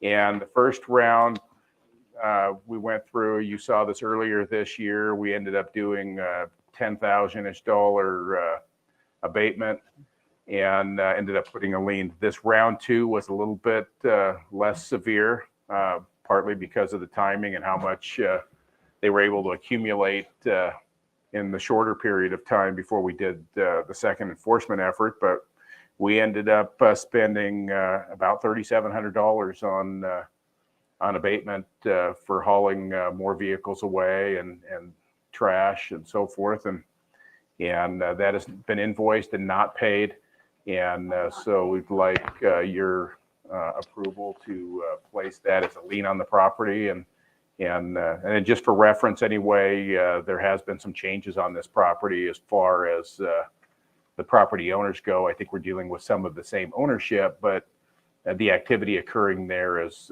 significantly different and better and a little more responsible. And I think that we're in a positive, movement in a positive direction that I don't anticipate we'll be doing abatement again. But anyway, I'm asking for your permission to place a lien on the property for this outstanding balance. Thank you, Mike. Is there any public comments? None? Okay. Any counselors' discussion? Yes, sir. Anytime, Chief. Thank you, Mr. Mayor and Council. I would just like to add to what Mike has shared with you that I believe that what we have done as a city in allowing these dollars to work in this fashion has in large regard been the thing that has impacted this property in a positive way. In years past, we may have been able to impact this positively through criminal law enforcement. Some of those things have changed. And then when we used this as a mechanism, even though it was a lot of out-of-pocket expense, I believe that that very likely is the catalyst that has made the change. So I appreciate that and just wanted to offer that to you as well. Thank you, Chief. Any more counselor discussion on this one? Entertain a motion. I move that the proposed resolution establishing a lien for failure to pay the cost of abating a nuisance and land use violation on property located at 1325 T Avenue be read by title only, put to a vote and passed. Second. Perfect. Any more additional counselor discussion? I just want to thank both Mike and the police chief for all the efforts that you both put in, and that was a very not an easy situation, and we appreciate you working it. And with that, I would like to ask the city recorder to read the proposed resolution by title only. A resolution of the City Council of the City of Grande, Union County, Oregon, establishing a lien on real property for failure to abate outdoor storage nuisance and land use violations. We have a motion, a second, and the city recorder has read the proposed resolution. All in favor? Aye. Any opposed? Nope. All right, let's move on to our next. Considering resolution annexation or annexing property at 2406 Watson Road, file number 04-ANP-23. Can we get the staff report, please? Yeah, thank you, Mayor and Council. This is a fairly routine request that you've seen a number of times. If you look at the map that is in Exhibit A of your packet that's going with this resolution, you'll see the red line that kind of jogs around the property just north of the shaded one. That is one that you saw earlier this year. And so now we have the neighboring property. This is a part of town that we have city services in the street, but most or all of these properties kind of in this general vicinity are on well and septic. And their septic systems are not doing well in many cases. And so that's why you're seeing this kind of this recent influx. This particular piece of property was going through a sale transaction, and the buyer wanted to be in the city limits and have the ability to receive city services without having, as they're doing that, their due diligence and the purpose they wanted to minimize risk of that septic failure. And I think they may already be working with Public Works, if it's not already done, to get access to city sewer. So anyway, with that, I'd ask for your support in this annexation. Thank you, Mike. At this time, I'd like to invite public comments. There is none. Counselor discussion? Nope. Entertain a motion? I move that the proposed resolution annexing properties located at 2406 Watson Road be read by title only. Put to vote and passed. Second. Thank you. Any more additional counselor discussion? Could the city recorder read the proposed resolution by title only? The resolution of the City Council of the City of LaGrande, Union County, Oregon, declaring certain territory annexed to the City of LaGrande, Union County, Oregon, specifically property at 2406 Watson Road, Township 3 South, Range 38 East, Section 04 BC, Tax Lot 1400, and all of the adjacent Watson Road right-of-way, and removing said property from the LaGrande Rural Fire Protection District. Thank you. And with that, I will ask for the vote. All in favor? Aye. Aye. Opposed? Nope. All right, our next one is considering authorizing the city manager to negotiate for IT services. Hello, Mr. Strobe. Mayor, members of the council. We were joking earlier this month about this being the Mike show tonight. We've got a special spot for him, so he's all good to go. As the council will recall, IMESD identified earlier this year that they would no longer be providing services to non-education organizations. And we formed a committee, took a look at a variety of options, actually posted an in-house position, did interviews, and came to the conclusion while concurrently looking at contract services that the best alternative that we have available is to move forward with a different contractor. And the action before you is to authorize finalizing that with a consultant. We're actually going to end up with substantially more services than we were having with IMASD, and that we will have an FTE on site along with additional support services and staffing. In your packet, it kind of lays out the percentages. This is slightly more dollars than we had budgeted for only the consulting services, but recalling that we also had budgeted for a full-time position, up to a full-time position. So, budget impact is not an issue. And we'll kind of, as we're going through this, evaluate and determine whether or not it's making sense. But it's designed to be a 5-year agreement. And we're confident that this will be a good solution for us. And, we had looked at a variety of other potential, one of them looked pretty positive, but they were in Montana. And so the response time was not ideal for us. We'd also talked to other organizations about possibly having them expand their own staff to kind of partner with us. And that did not, actually one of those was actually significantly higher than this model. Another of the ones that we looked at was also substantially higher with almost all remote sites. So IT services are spending. Being able to find and hire someone to bring on board is difficult. And we really like the option here where there are multiple individuals that if they end up with someone moving in or out, they have other people that are going to be familiar. They have to be CJIS certified to work on our PD stuff.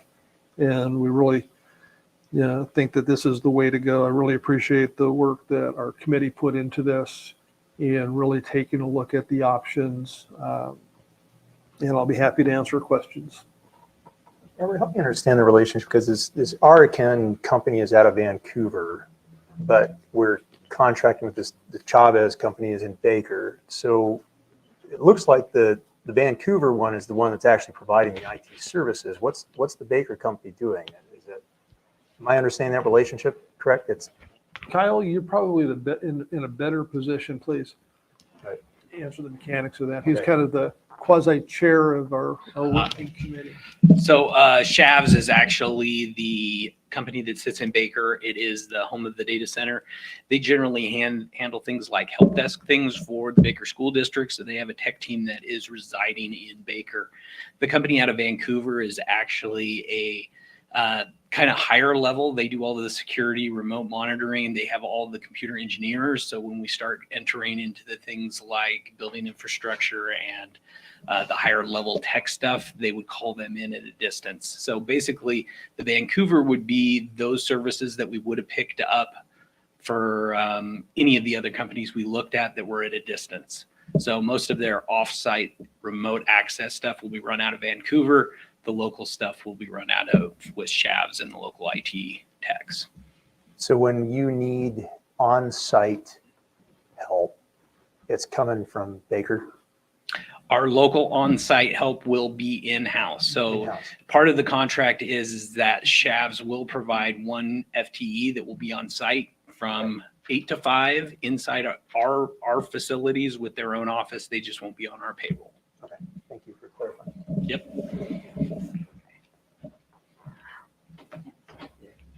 How much more is this going to cost than what we've been paying? I think it's about 80,000 a year, plus or minus, spread out across different funds and departments for almost twice the level of service. And do we need twice the level of service? I think we do. Particularly when we look at the backlog of help tickets that we're experiencing. You know, we had to go from I think it was 2 days a week to 3 days, and we still weren't able to get everything taken care of. You know, one of the things that will happen to us is if we have a significant issue at the PD with dispatch, or if there's, you know, the systems at the library are down, or if we're updating a server, replacing a server, we're burning essentially all of our time for that week, if not a couple of weeks, doing most of that with IMESD. And other stuff just kind of gets pushed off to the side because of higher priority tasks. I know that in one case, although it seems like a relatively simple thing, it took us a couple of months to get someone's email changed and updated in the system because of other things that were going on at the same time. You know, I originally thought that, you know, getting someone added to the email was just a punch it in 5-minute thing, but it's actually going into the system and providing access to the various servers where things are authorized to get into. You know, Mike is sitting on his computer, but his stuff is on the S drive and getting the access into that. So all of this stuff is taking longer.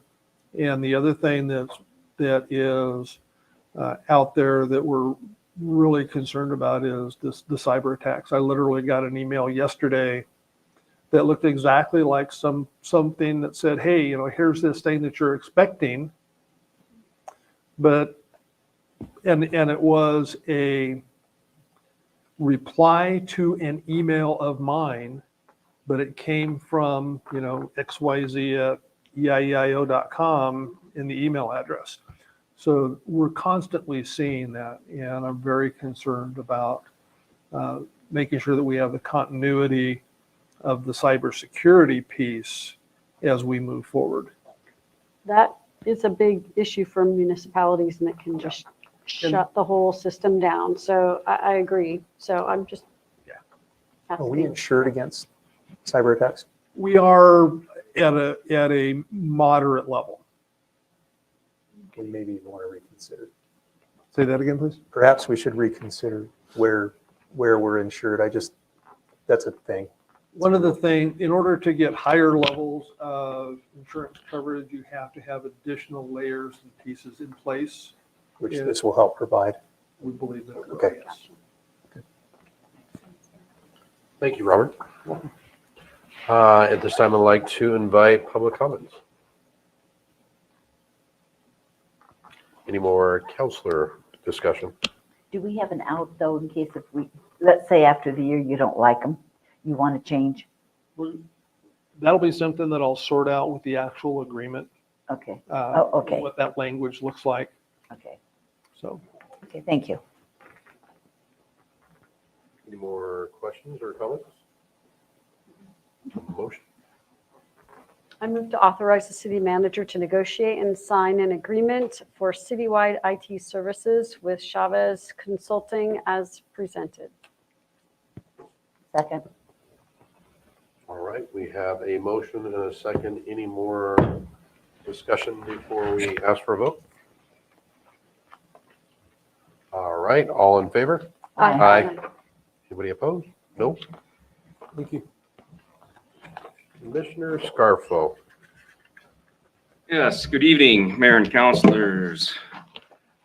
We left off last month about talking about the Greenway project and some of the questions there, and I said I'd bring the minutes from the meeting just to help clarify. I hate to see everybody rework the whole process over again, because after going to those meetings, it was a lot. So I got the minutes here for everybody.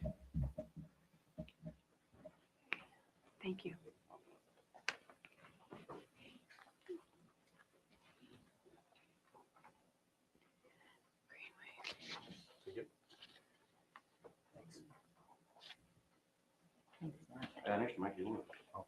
Pass it on. The mic show's over.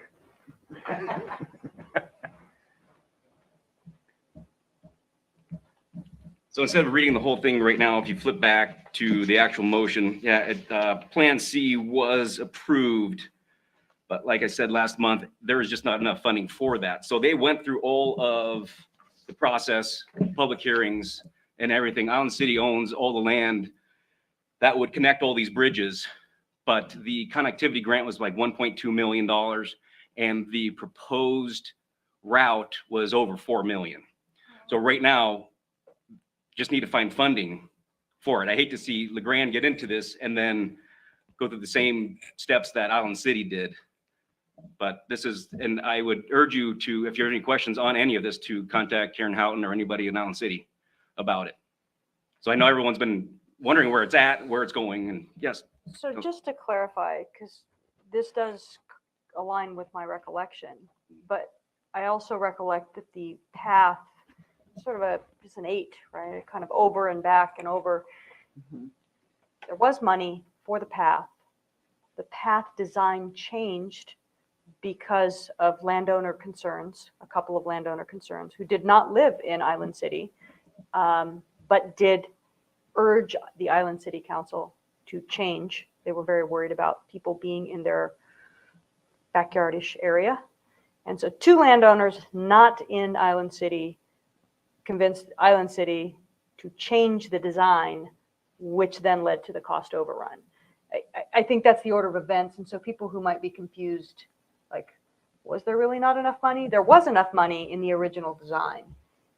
But now that money's been given back, and I think this started with, can we do this again? And I think given that Island City punted, I don't see ODOT having a real warm and fuzzy feeling about that city and giving the money back again. I mean, it's crazy.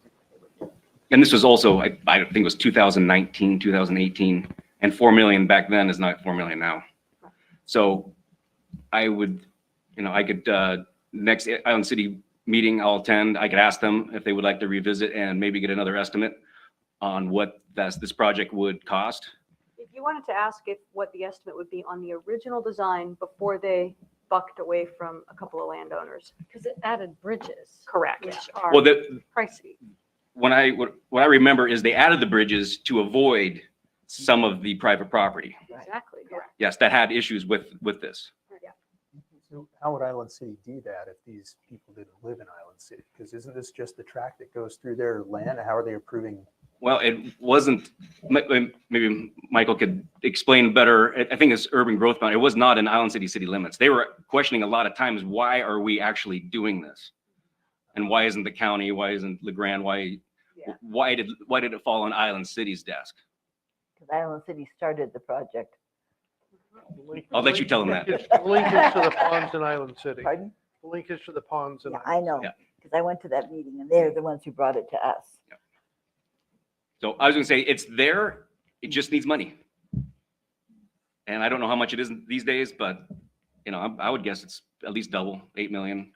But I don't know if ODOT's has some grants, or if there's another, if we go to legislation and ask them to put on the agenda. I'm not really too happy with legislation. I'll be getting that here in a second, but just wanted to put in front of you to help maybe clarify and maybe not reinvent the wheel on the subject. I appreciate this. Yeah. And I don't know Thank if Island City has staff resources to go, researching, hunting grants. Does the county have some? I mean, because I think this is a big, big deal for people that live in our area to have a continuous segment to ride bikes and walk with your family and take your dog and whatever else. I mean,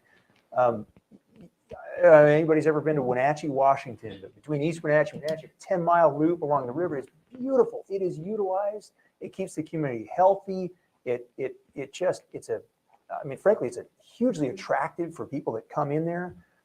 We have the opportunity to create something like that that's Eastern Oregon style. And I don't know that I want to just let it die down. Like I think there would be broad community support. I'm just wondering, is there? I'm just being the messenger on this, and I think that'd be a good question for Island City to say, hey, let's maybe revisit this. I know that some of the lands have been bought and sold since then, so this map may be outdated. Okay. But I mean, would the county be the appropriate person in the driver's seat? Oh, no. Definitely not. No, impossible. Can't happen. Are you volunteering? I'm sorry? Are you volunteering? I did not. No, I did not. This is working, right? Yes. Okay, anyway, so I think it's something that possibly, a work session,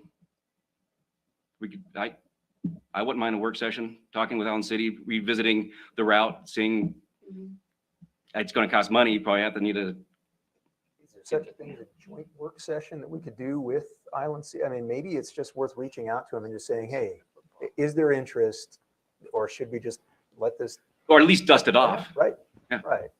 We've had joint ones before. Yeah, we've done joint work sessions. We've done joint work sessions with the county. I think that what would make sense would be to have a joint work session with the county commissioners and with Island City, because the terminal portion of it is in Island City. And the former mayor of Island City was very active in this project when it first started. And so I think you had a number of things that came into play at the same time. One was changing leadership at Island City. And so there's a lot of moving pieces, and the players are different now. And so I think that Island City owns some property involved in this path. And so they although it would terminate in Island City as property owners, it could be a situation where Island City may be willing to say, we'll gift the property to another governmental entity, such as the county, because it's outside the city limits and the urban growth boundary of the city of Grande. And then the county would be able to control that segment of the trail. But I think a larger discussion with all three of the governing bodies at some point could make some sense. There was broad support at the time. There were just like 2 or 3 homeowners that were very vociferous. But there wasn't support from the Island City Council. Right. They were very But- adamant against Yeah, it. But yeah, so So at the time. So our next step, could we direct someone then to, because I would be in favor of exploring that, and in the hopes that, maybe new leadership there would be willing to, as you said, dust it off and revisit it.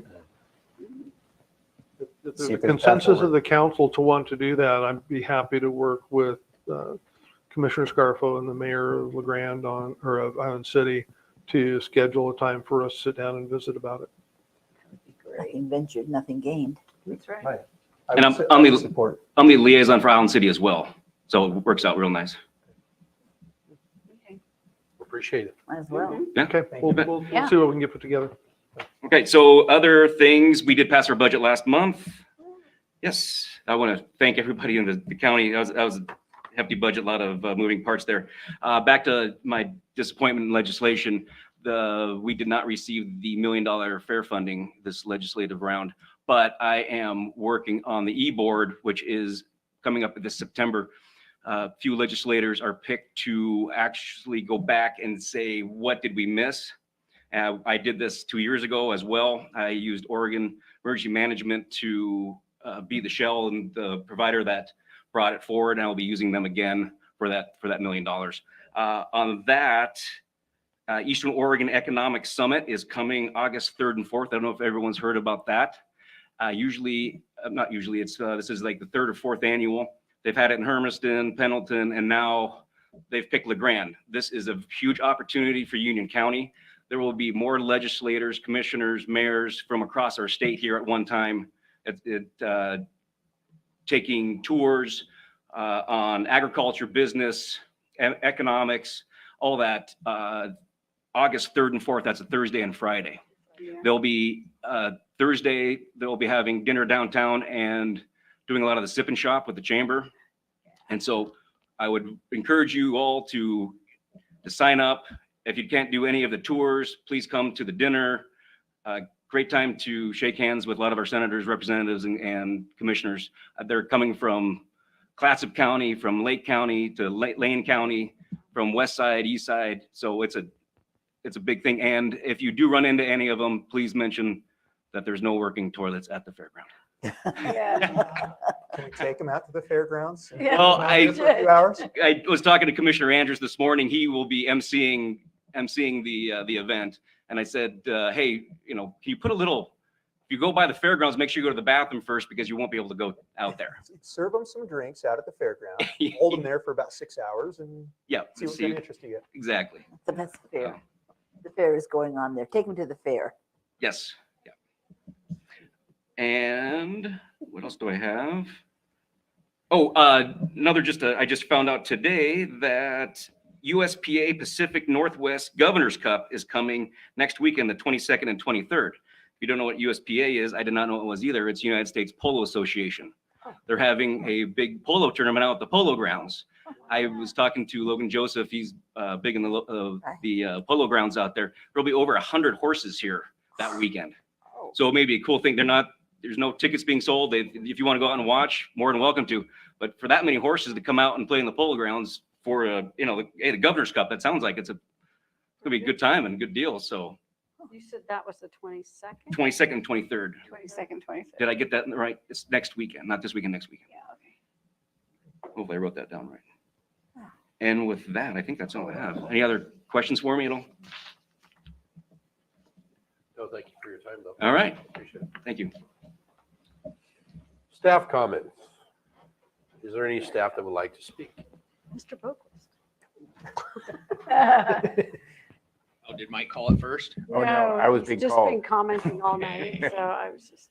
Mr. Mayor, councilors, got some updates for you. We have entered the summer construction season, which is Crazy Days, which is my transition to actually Crazy Days is happening this week. I'm guessing Mary Ann will touch on it, but just so everyone knows, we'll have sweepers running through the downtown area tomorrow morning, bright and early, cleaning stuff up and getting ready. So 2nd Street, I'm guessing a lot of you, like me, have gotten a lot of questions on 2nd Street. What's going on?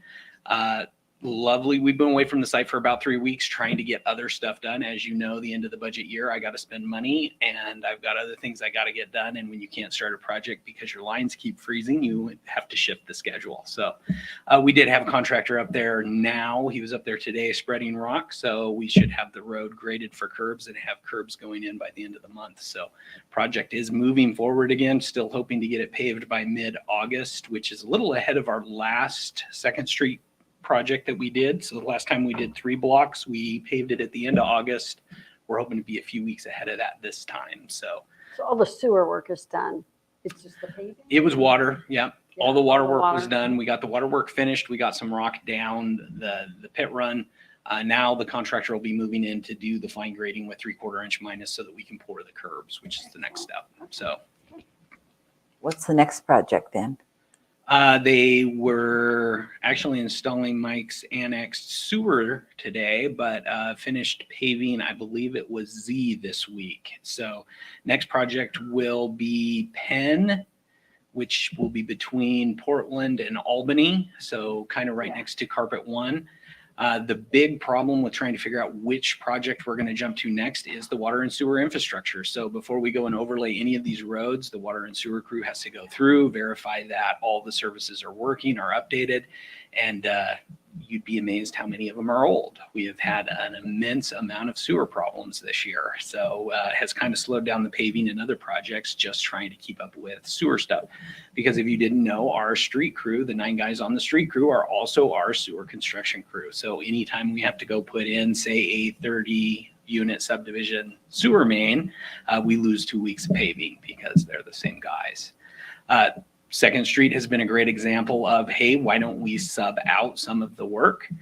We did try and get bids and quotes for contractors to come in and do some of the work, and we're finding it's 2 to 3 times the cost if we keep the work in-house. So it's getting harder to justify sending work out of house when the quantity that needs to be done and the money involved comes down. Our first air monitoring station went in today in cooperation with the county at Riveria School. So this is a project we're doing with DEQ where we're installing air quality monitoring stations around the valley so we can start looking at, air conditions during sporting events for the schools. We can also look at smoke coming in from wildfires and which direction in the valley that's actually funneling in. So I will start putting out the website in which those monitors actually report their findings as soon as we get some more of them up. We're supposed to take delivery of another 6 in the next week. So Does it go on the city website? Is that where you're going? we'll have a directional, where you go on the city website and go to air quality and then you'll click on it, but we're having it hosted somewhere else so that all the data can be stored there. And it also integrates with, the rest of the state. So we used a company that developed these air monitoring stations, and they basically take them and put them on their website. So when I get the air quality on my weather app that says LeGrand, where's that coming from? That comes from the DEQ monitoring station over in the Willow School field. So LeGrand is probably the only city in Eastern Oregon that has a DEQ licensed air quality monitoring facility. The problem with that is that, just like that everybody who uses their weather app in Eastern Oregon generally gets readings from that station because it's the only one. Mm-hmm. So if you're, say, in North Powder and you have good air quality, but LeGrand has bad because of an inversion, they're stopping high school games and things like that because that's the only reading they have to go at. This network is trying to pull in cities and different areas so that each of these cities can have their own air quality networks and meet regulations by OSAA and other things. So we're working on bringing it over, being progressive, as Mike said. The last one that I have is we had a Geckler and 16th chip seal scheduled for the end of June. The county's chip spreader broke down, so we weren't able to pull it off. It will be coming. We're waiting to hear back from them on when they get their equipment back up and running. We'll go through and chip seal them. We'll ruin bike rides for at least 2 weeks. Then we'll come through and we'll sweep it. We'll restripe it and everybody will be happy again. That's the goal. So that's it. Thanks. Thank you, Kyle. Kyle, just quickly, Geckler. We repaved all of Geckler, but we left the bike lanes in terrible shape. Correct. Plans there? None? That's the chip seal. That's the chip seal. So, Tires are gonna get that down then. Thank you. well, the theory behind this is a square foot of asphalt is around $2.50, $3 right now. Chip seal is 22 cents. So, and I know bikers tend to hate the term chip seal, but I still like to say drive up and down Firth. That is a chip sealed road. Initially, it's not good because the way a chip seal works is we got to spray the oil, we got to spread the rock on it, and we got to leave it. So it will get washboarded. It will feel rough. About 2 weeks after we spread the rock on top, we'll come through with sweepers, we'll clean it up, and you'll actually get something that fairly closely resembles an asphalt finish. So.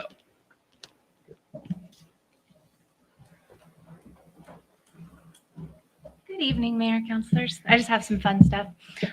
If you want to stop by the library, we have a new mural above the kids' desk. A local artist, Lauren Hull, painted for us. It's beautiful. It brings a lot of color into the library. Also, we have a stuffed animal sleepover taking place tomorrow night. So if you know of anyone's littles that have stuffed animals, toys, dolls that they want to drop off tomorrow, they're going to stay the night, and then we will show them a movie of what they get up to next Thursday. So it's always a good time. Also today we had 5 carts of kids books to shelve. So it's been pretty busy this summer, which is great. That's all. Thank you.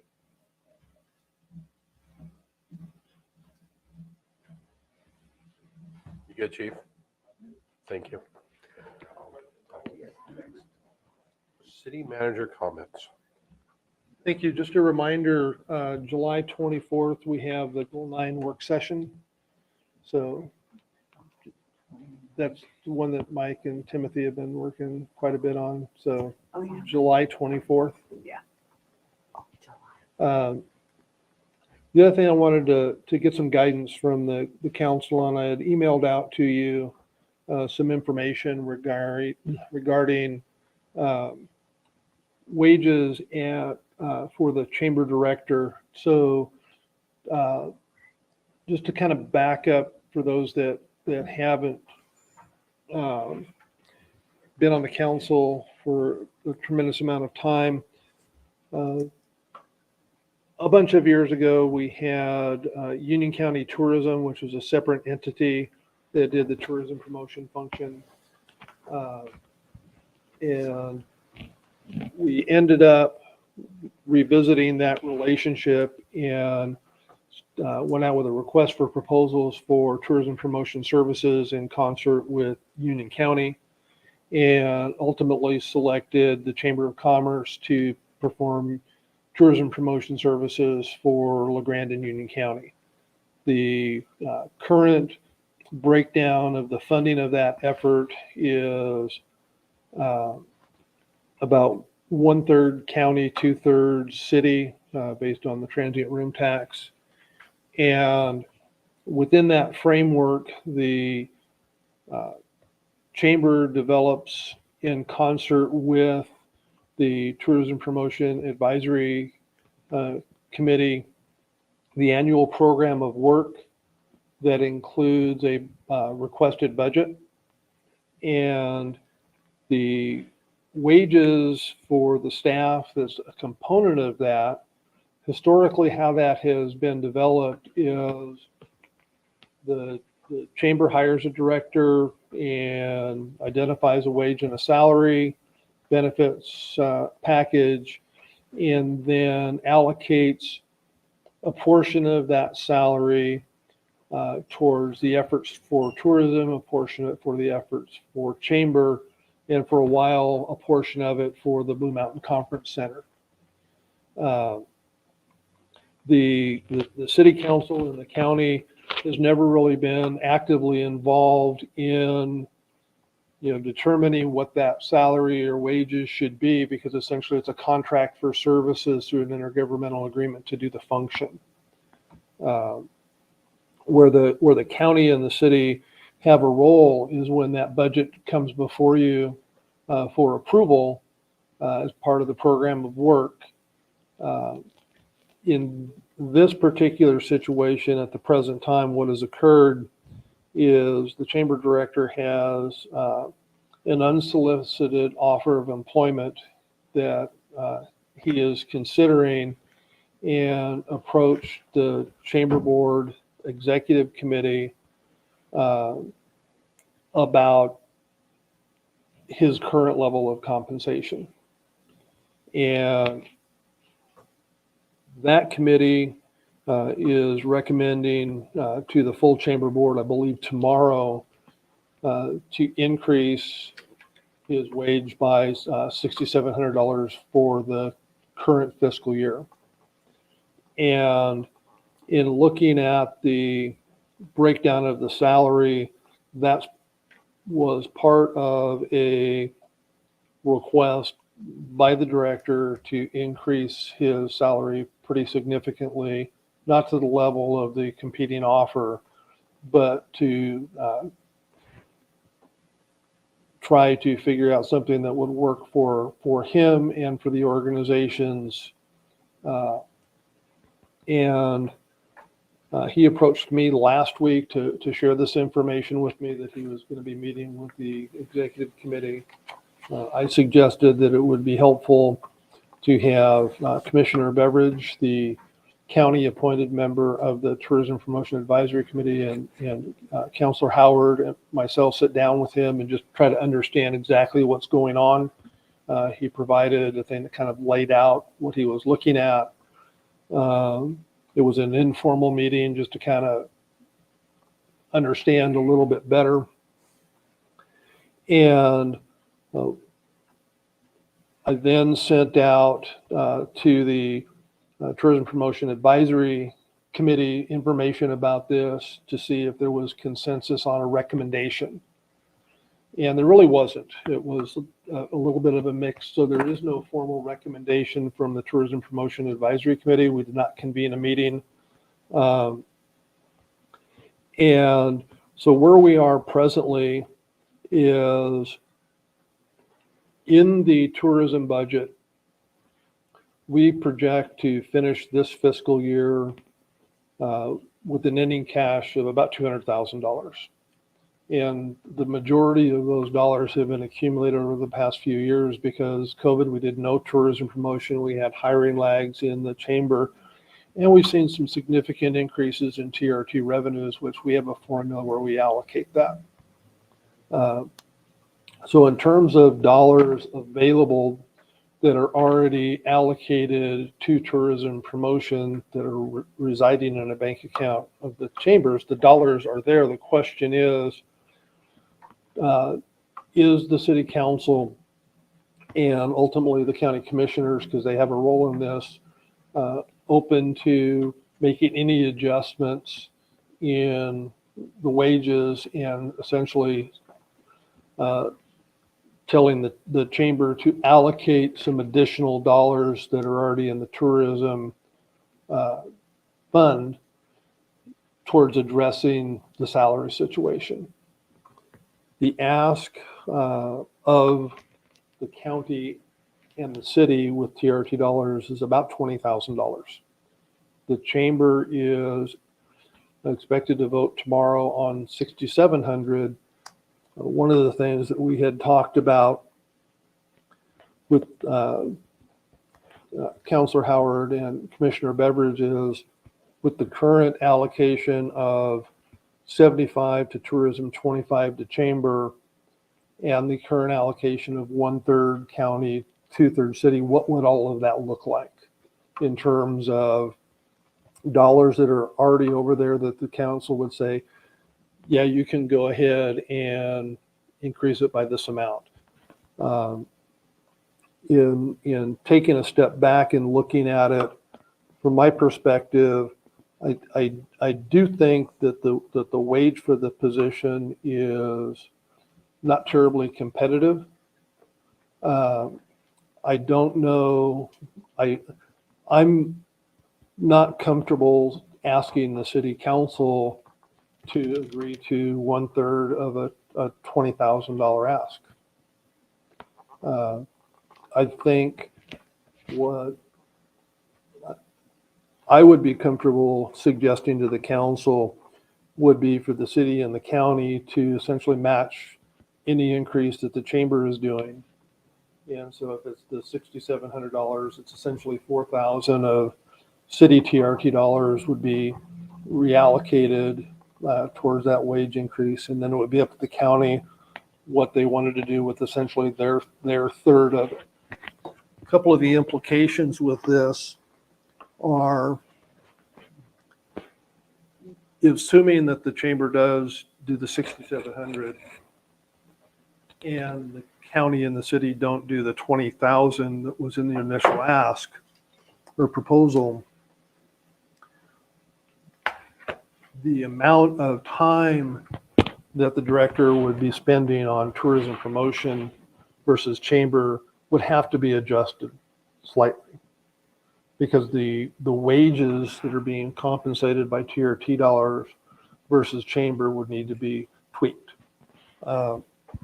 I think that if we do agree to, whether we agree or not to provide any additional funding, if the chamber does, we need to also take a look at what is the time spent for this coming year to make sure that we're allocating the right number of TRT dollars to the director's salary. And that's something that we've looked at off and on over the years, and it's to use a word that somebody's used before, sometimes it's kind of squishy. And it's weird because when you have the chamber banquet or farmer's merchant, there's a lot of time spent on chamber stuff. But when you're doing the program of work and doing the tourism stuff, there's a lot of time there. So it's not an exact science where every month or every week, this is how it's allocated.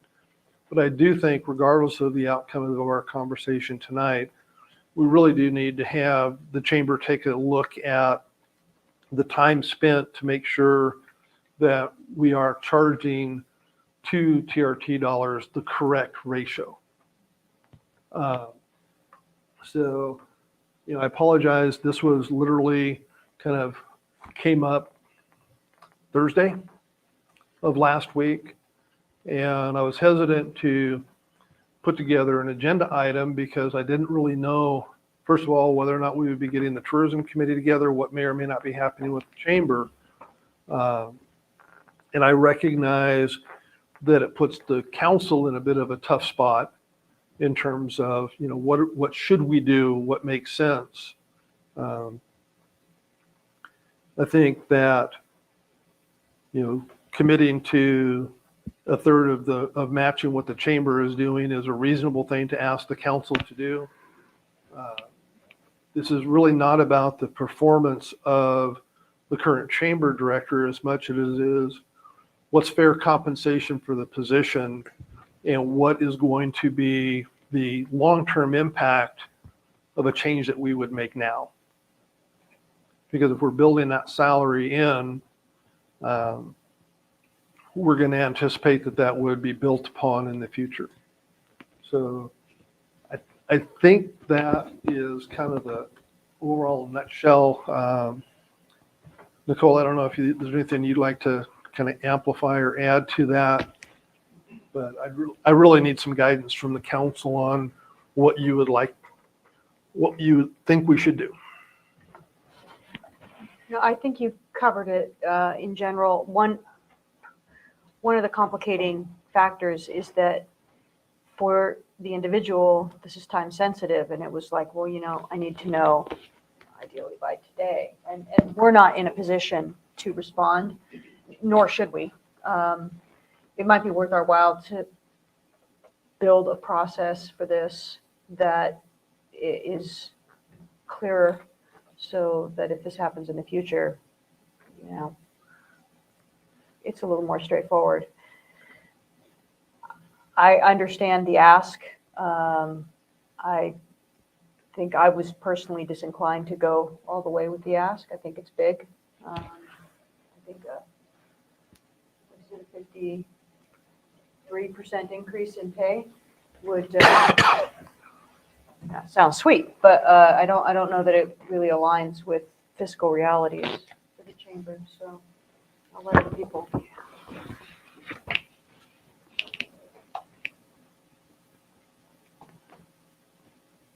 I mean, as you said, Robert, this is probably bigger than just one person. This is about, you know, we've recently revisited lots of positions we have in the city and said, are we competitive or not? And if this is one that we missed, and we need to do something to make it competitive, then I think that's a real worthy discussion. You know, on an individual level, I think Scott's been doing a fantastic job, and you know, I also think retaining him, it is important to the city. But I do want to add, that reminded me of something that and there were some numbers from, you know, salary.com and other places. And I went home and did some more work. It's exceedingly hard to find comps for this because of the way we've structured it. No one in the kingdom is having this position split both roles, tourism and chamber. Yeah. So you can find a lot of chamber director salaries and you can find tourism director salaries. we've put it together in a unique way that I think is very advantageous to us. I think it's very efficient and it makes sense for a town our size. It may not make sense 10 years from now, but I think it does now. And the medians that we were given there were medians for executive directors of nonprofits. And I think that's not, I think that could be misleading. I tried to reproduce those numbers using the same website and I was unable to do it, but I will say that everything I came up with was higher Sure. than what he gave. And so I'm not sure where that came from. And I think that's maybe a missing piece of data is how reliable is that? Are we competitive? Because if we're not, that's an important point to address. If we're acting off of bad data, then that brings up, other issues. But Well, the other piece to this is what we're seeing in that position is 2 years and tenure and gone. And when we're trying to build a solid tourism program, understanding the market, understand what we're doing, you've got a 6 months to a year learning curve, just try to figure out where the desk is, while also doing the chamber stuff. I think committing to, matching what the chamber is doing, and maybe also ask for a little more comprehensive look at the salary situation, and maybe that would warrant doing something more this year, because the dollars are there. And I was just looking at our last TRT projections for the fiscal year that's just ending, and we received a lot more dollars than we had budgeted. So we've got another $100,000 that needs to be allocated for tourism-related purposes. So the dollars that are going to be going into the effort are going to increase. I'm not really worried about the ability to pay. I'm more worried about, are we paying a good and competitive salary for what we're doing? And is the time allocation right? Those are things that I'm concerned about that we don't have the time to answer now. So I think that's where I landed on the, match what the chamber is doing. That's a significant increase. He would have been getting an increase probably around August in conjunction with his anniversary. If you use CPI, that'd be 8% probably. And so that's a chunk that kind of comes into this. So, I think that it's for us, it's a, under $5,000 piece. I think consensus from the council to support that. We really don't need to do a formal agenda item to do that,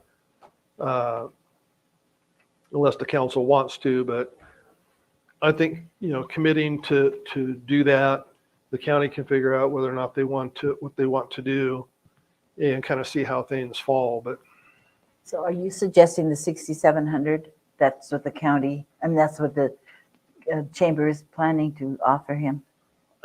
the executive committee is recommending to the full board 6,700, Okay. which is 25% of what he had Right. proposed. But you were saying that that we would match it, because then you said something about under 5,000, so I wasn't sure. Yeah, what you so meant.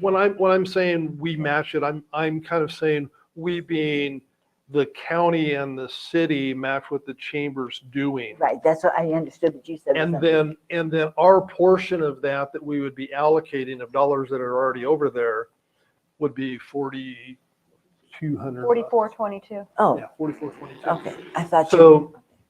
So that's why I say it's under $5,000 Okay. for us. It'd be a couple grand for the county. And those are dollars that we don't have to spend because they've already been transferred over and they're part of the fund balance at the chamber. Okay, I I hear think the you. thing to look at is, like you said, Robert, the directors only last in 2 years. Mhm. They get trained, they start doing really good work, and then we start over. And Scott has done a great job. Mhm.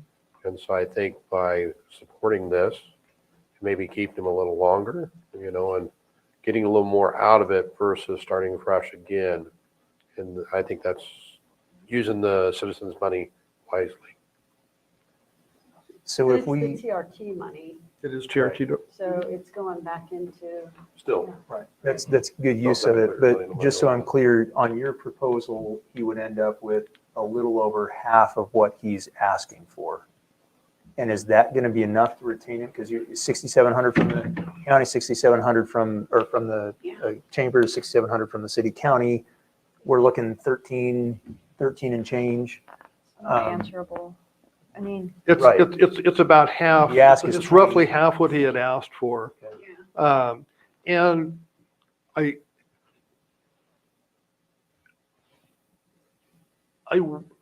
I'm concerned about essentially trying to negotiate something. And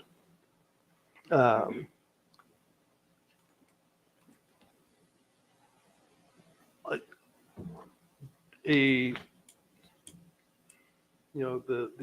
amount of the proposal that he is submitted, I would not be comfortable recommending that, essentially the city dedicate, $15,000 additionally for this year without much more conversation.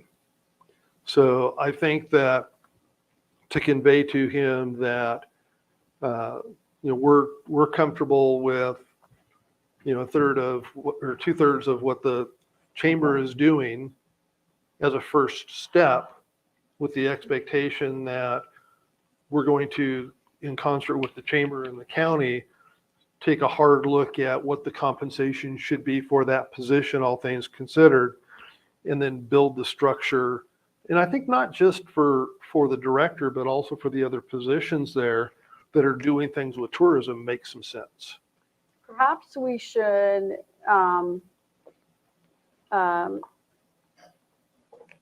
make this like halfway step and then revisit everyone's salary, but let's have a timeline. So it's, and a kind of tight timeline so that there is, you can reasonably expect that the whole package will be reviewed within a month or 2 months or something like that. I don't know that a month or 2 months is adequate time to do it. But Well, I whatever's think, adequate but time, but if just leaving it open-ended, then that doesn't help. And we need to fund a position, not a person. Right. We like the person's doing a good job, but long-term, we need to fund a position for what we want to get out of that position. And I think we need to take time to do that and do that properly. But we also need to be quick about it, as quick as we can. Yeah, and I don't disagree with that, but the chamber board has a role, the biggest role in putting that together. And I'm not in a position to speak for what the chamber board has the capacity to do at this particular time.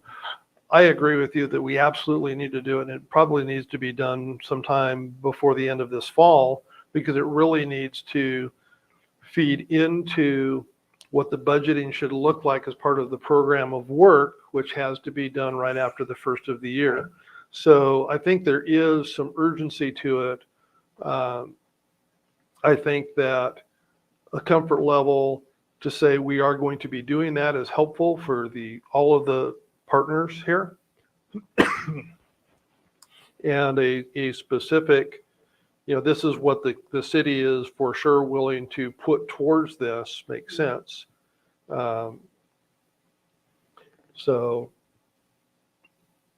and I think that, because what I'm hearing back from the body language, I see support for, at a minimum, that matching what the chamber does, and then we can revisit additional. So I think that that's within my authority as the city manager to move with that guidance and do that. And then beyond that, I would have to come back with something more formal, if you're all comfortable with that. Other thoughts or pieces? Okay. That's what I will then convey. Thank you. Thanks, Robert. Anything else, Robert, or is that it for you? No, I think that's enough. Wasn't that bad? Well, it's very difficult because it puts all the players, to include the chamber director, in a bit of an awkward circumstance. This would have been a much easier conversation 3 months ago before we finalized a budget. Oh, yeah. Timing's not Yeah, ideal. so, and I will tell you, he feels really bad. It was not something that he was out looking for, but, so, okay, I'll shut Thank it. you, Robert. Thanks, Mayor. City council comment. Denise, do you have anything? I have a question, just so if we don't meet, like, I'm not going to say demand or his request, is there a possibility, even with what we're offering him, that we may lose him? Yes. Okay.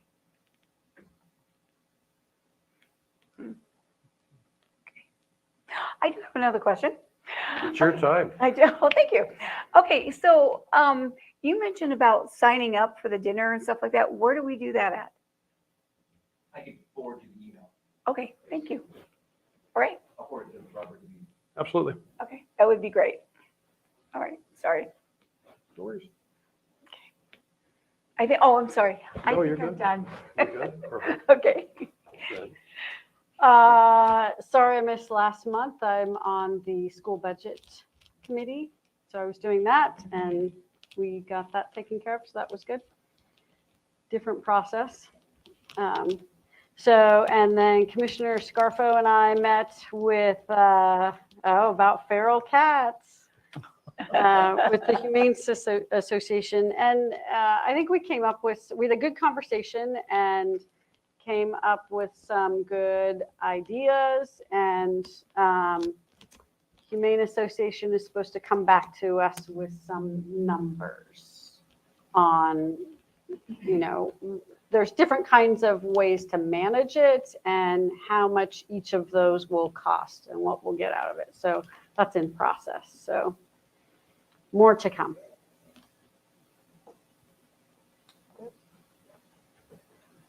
Miss Mary Ann. Oh, I was looking. I'm done.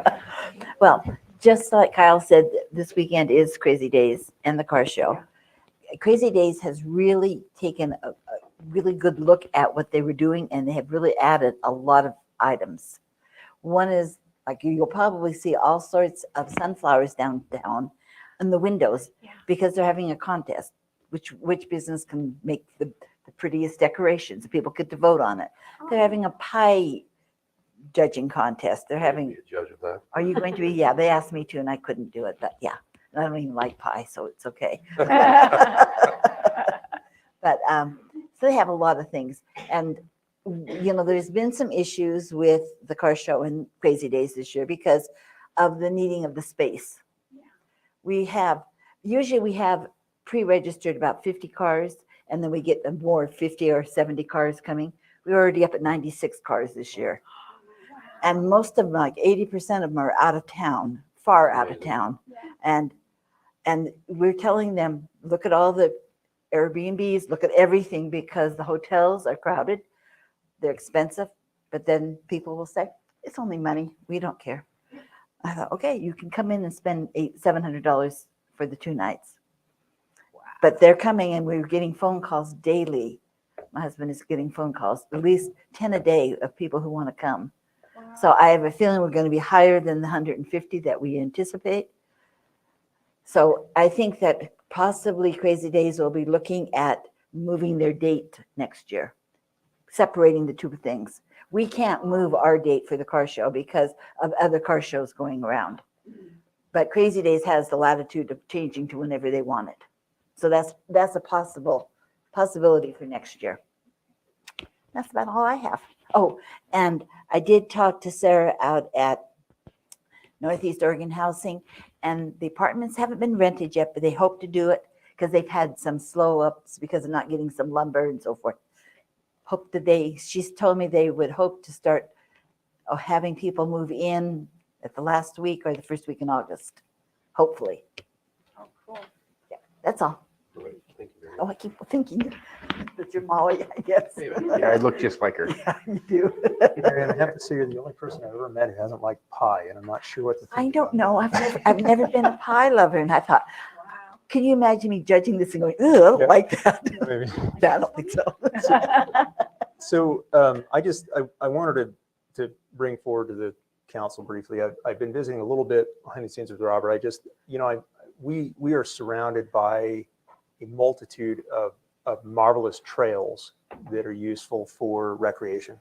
And a lot of the surrounding communities have created ordinances that allow ATVs, quads, to at least have access to city streets to gain access to trails, not used as a vehicle, but rather as a means to get onto a trailhead where they can recreate. And I would like to propose a work session to at least discuss, our current status and the possibility of revising that to provide a little better access to the recreation that we have around our community.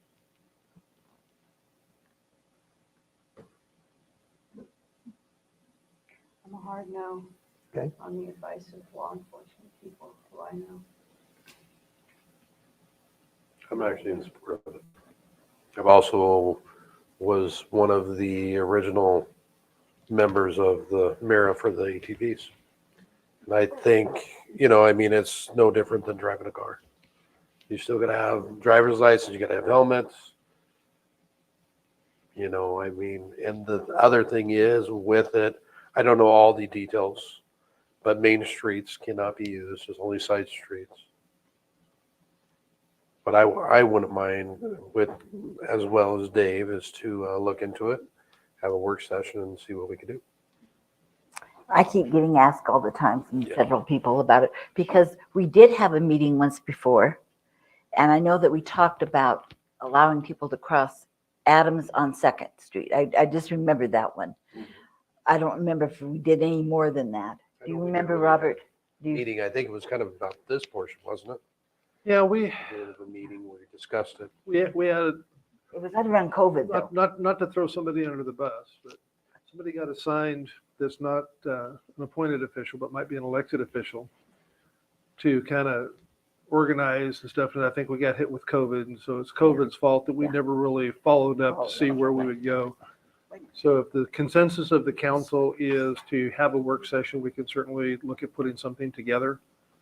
There's a lot of moving parts to this, unintended. I like that. So, I'm not in favor of seeing people from 12th Street driving down the streets to get over there when they can put it in there. They all have a vehicle to put that unit in. And they can drive it up there, but I would be willing to listen to a work session on it. Yeah. It's not one of my favorite things either. But we should be able to discuss, anything. Yeah, the perspective of the work session, it gives our staff Right. some, the opportunity to research things, find out what other communities are doing, pros, cons, gives us the data through which we can discuss it and maybe decide to go forward with a decision or not. But that's the idea of a work session. It's not a Right. decision basis. It's an exploratory meeting. So that's all, by consenting to that, you're not saying, I want this. You're just saying, I'm You're okay open with to exploring it. That's all I I'm wanted okay to with do. listening. I do not want to listen, but I'm outvoted. I don't know. That's only 3. I don't know how the other 2 feel. I don't think we've heard from Denise and Karina. I'll listen initially. I'm a no. So listen is good though. Listen, you gotta listen. I think that any topic is worth discussing. I do too. I'm not in favor of it, but I will be happy to listen. we'll figure out a time that we can do that. Put it on. As you know, we've got a relatively full work It's session full. plate already, Right. so it will not be next Monday. It's not gonna be Christmas Day. It won't be this summer probably. Probably will not be this summer. So this year's out. That's all I have. This evening, I am going to pass because I am going to adjourn the city council meeting and we are going to go into the Urban Renewal Agency. Real quick. Did we take a break before we go into that? 5-minute break? Sound good? You can. Is that enough? All right. Well, let's, I'm still. meeting adjourned.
Can I do it again? Yeah. They came with authority. Good evening. I would like to call this meeting to order, and can we get a roll call, please? Justin Rock, Here? David Glabe, Here. Corinne Dudo. Here. Nicole Howard. Here. Molly King is absent excused. Marianne Miesner. Here. Denise Wheeler. Here. All right, thank you. Is there any changes to the consent agenda? Do we have a motion? I move we accept the consent agenda as presented. Second. Thank you. We have a motion and a second. All in favor? Aye. Aye. Public comment. Is there anybody that would like to take public comment? No? Perfect. Let's move on to public hearings is none. Business is none. New business.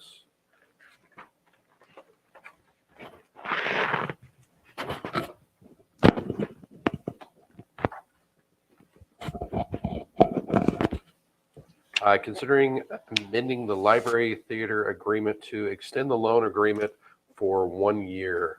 Staff report, please. Thank you, Mr. Mayor, members of the agency.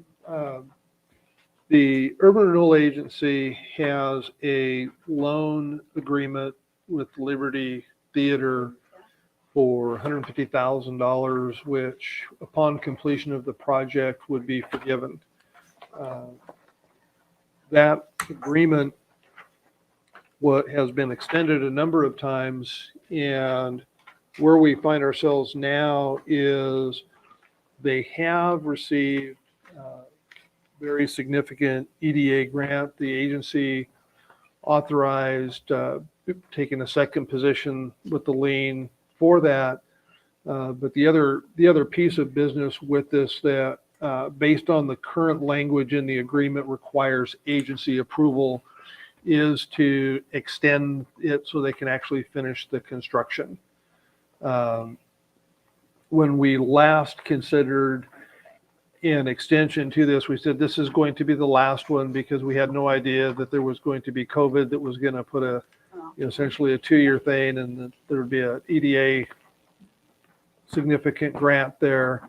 I spoke to the city attorney, and he was in agreement that the agency does have the authority to essentially change that provision. And so what I'm asking is for authority to craft a 1-year extension, and ideally they will get it completed in that time frame, and we can forgive the loan and go be entertained at the Liberty Theater this time next year. So with this, they will finish. I know this has been asked more than once, Robert. Mayor, I cannot speak for the theater Right. foundation. Understand. But we've done this before. And so I'm saying with that, this would be the last time. Yeah, What are the ramifications of not approving it? the ramifications of not approving it would be that we would call the loan because the time frame has expired, and they would technically they would be in default for not completing, and they would be responsible to repay the loan. How much was the total loan? I forgot. $150,000. Okay, thank you. And they're getting almost $400,000 of infusion. Is it for, yeah, 585? Yeah. Oh, yeah, almost Yeah. 600,000. Yeah, That's the- a huge infusion. And I think, I mean, what we all want is for the project to be done. And so I think we just need to support them. And that's a huge chunk of change that could definitely put them over the top. So I support that. And we're tardy on this, huh? Bye. I agree with getting it done. You know, I truly am, and I don't want to put any roadblocks or stop any of that. But in the same sense, I don't want to be in the same scenario we are next year, Right. you know? So I would be definitely in support of don't know about anybody else, but to get this moving along and, but that's not where we're at right now in this. So how do you address this issue where it says, with the exception of the date of maturity of June 30th, 2023, which may not be extended for any reason? Yeah. That's what I said we're targeting. Yeah. In talking to the city attorney, the agency can agree to, that was the agency's Okay. position. For those that weren't on the council or part of the agency at the time, we had a number of, oh, we're just this close, we can get it done, we just need a little bit more time. And the patience of the agency, I think, was wearing fairly thin at that juncture. And essentially it was, this is your last extension.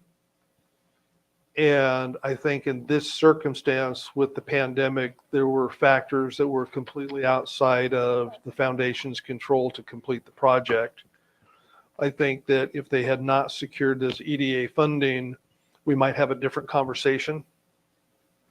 But given the fact that they have secured that funding, that we have agreed to take a second position to EDA, at this juncture, I think it's a formality, but I think that we retain that language about no more extensions may be appropriate. Change the date. But change the date. Yep. Thank you, Robert. You're welcome. Did you want to put just change the date, and do you want to put an exclamation point at the end of Let it me this time? get, I'm just trying to get through the script and get done quickly. Okay. Thank you. I would like to invite public comment. None. Now it's council discussion. Oh, okay. All day. Do you want an exclamation point at the end of it with? I don't vote for the exclamation point. I'm No, I just, teasing. I would like to see it done. I Yes. truly do. Yeah. You know, and I am, Yeah. if they are going to get the money and they are going to get it done in a year work, that's perfect. COVID And we made can it all be hard. done with it, you know. And All we will. construction was just stopped and then Oh, yeah. couldn't get anything that you needed. And so it was a mess. you know, I think it's a good project and I So would we're like to gonna see it done. And So the proposal is to extend it for 1 year to June 30th, 2024. Which may not be extended for any reason. Yeah. Yeah. There we go. That's Yeah. right. I agree with Corinne. I think, you know, the goal here is to get it done. yes. So It if is. this is going to help facilitate that, we do it. Yeah, the June 30th is nice because it coincides with the end of a fiscal year. Exactly. Right. Perfect. I hear a lot of people agreeing. Do we have a motion? I move that the district manager stroke be authorized to draft and sign an amendment to the Liberty Theater loan agreement granting a 1-year extension as presented. Second. Perfect. Yeah. We have a motion and a second. Any more additional discussion? I see none. And with that, all in favor? Aye. Any opposed? No. So no Perfect. exclamation point. Because it's No. I don't know, we said aye pretty much. District manager comments. Everybody voted yes, right? Yes. sir. Yes. Mhm. I just wanted to express the gratitude of the staff that put the packets together, the applicants for the call for projects and the work of the URAC and the agency for this year's call for projects. I think it went very well. I think there are some tweaks. I appreciate the feedback that I've received already from several of you about some tweaks that we can make to further improve it. Signed award letters this morning. And so really excited about getting those projects done. So just thank you for that. That's it. Perfect. Thank you, Robert. Does any of the agency members like to make any comments? So I wasn't there, so which ones were awarded? I'll send you a list. Okay, thank you. Are we done? Yeah. Perfect. We are adjourned.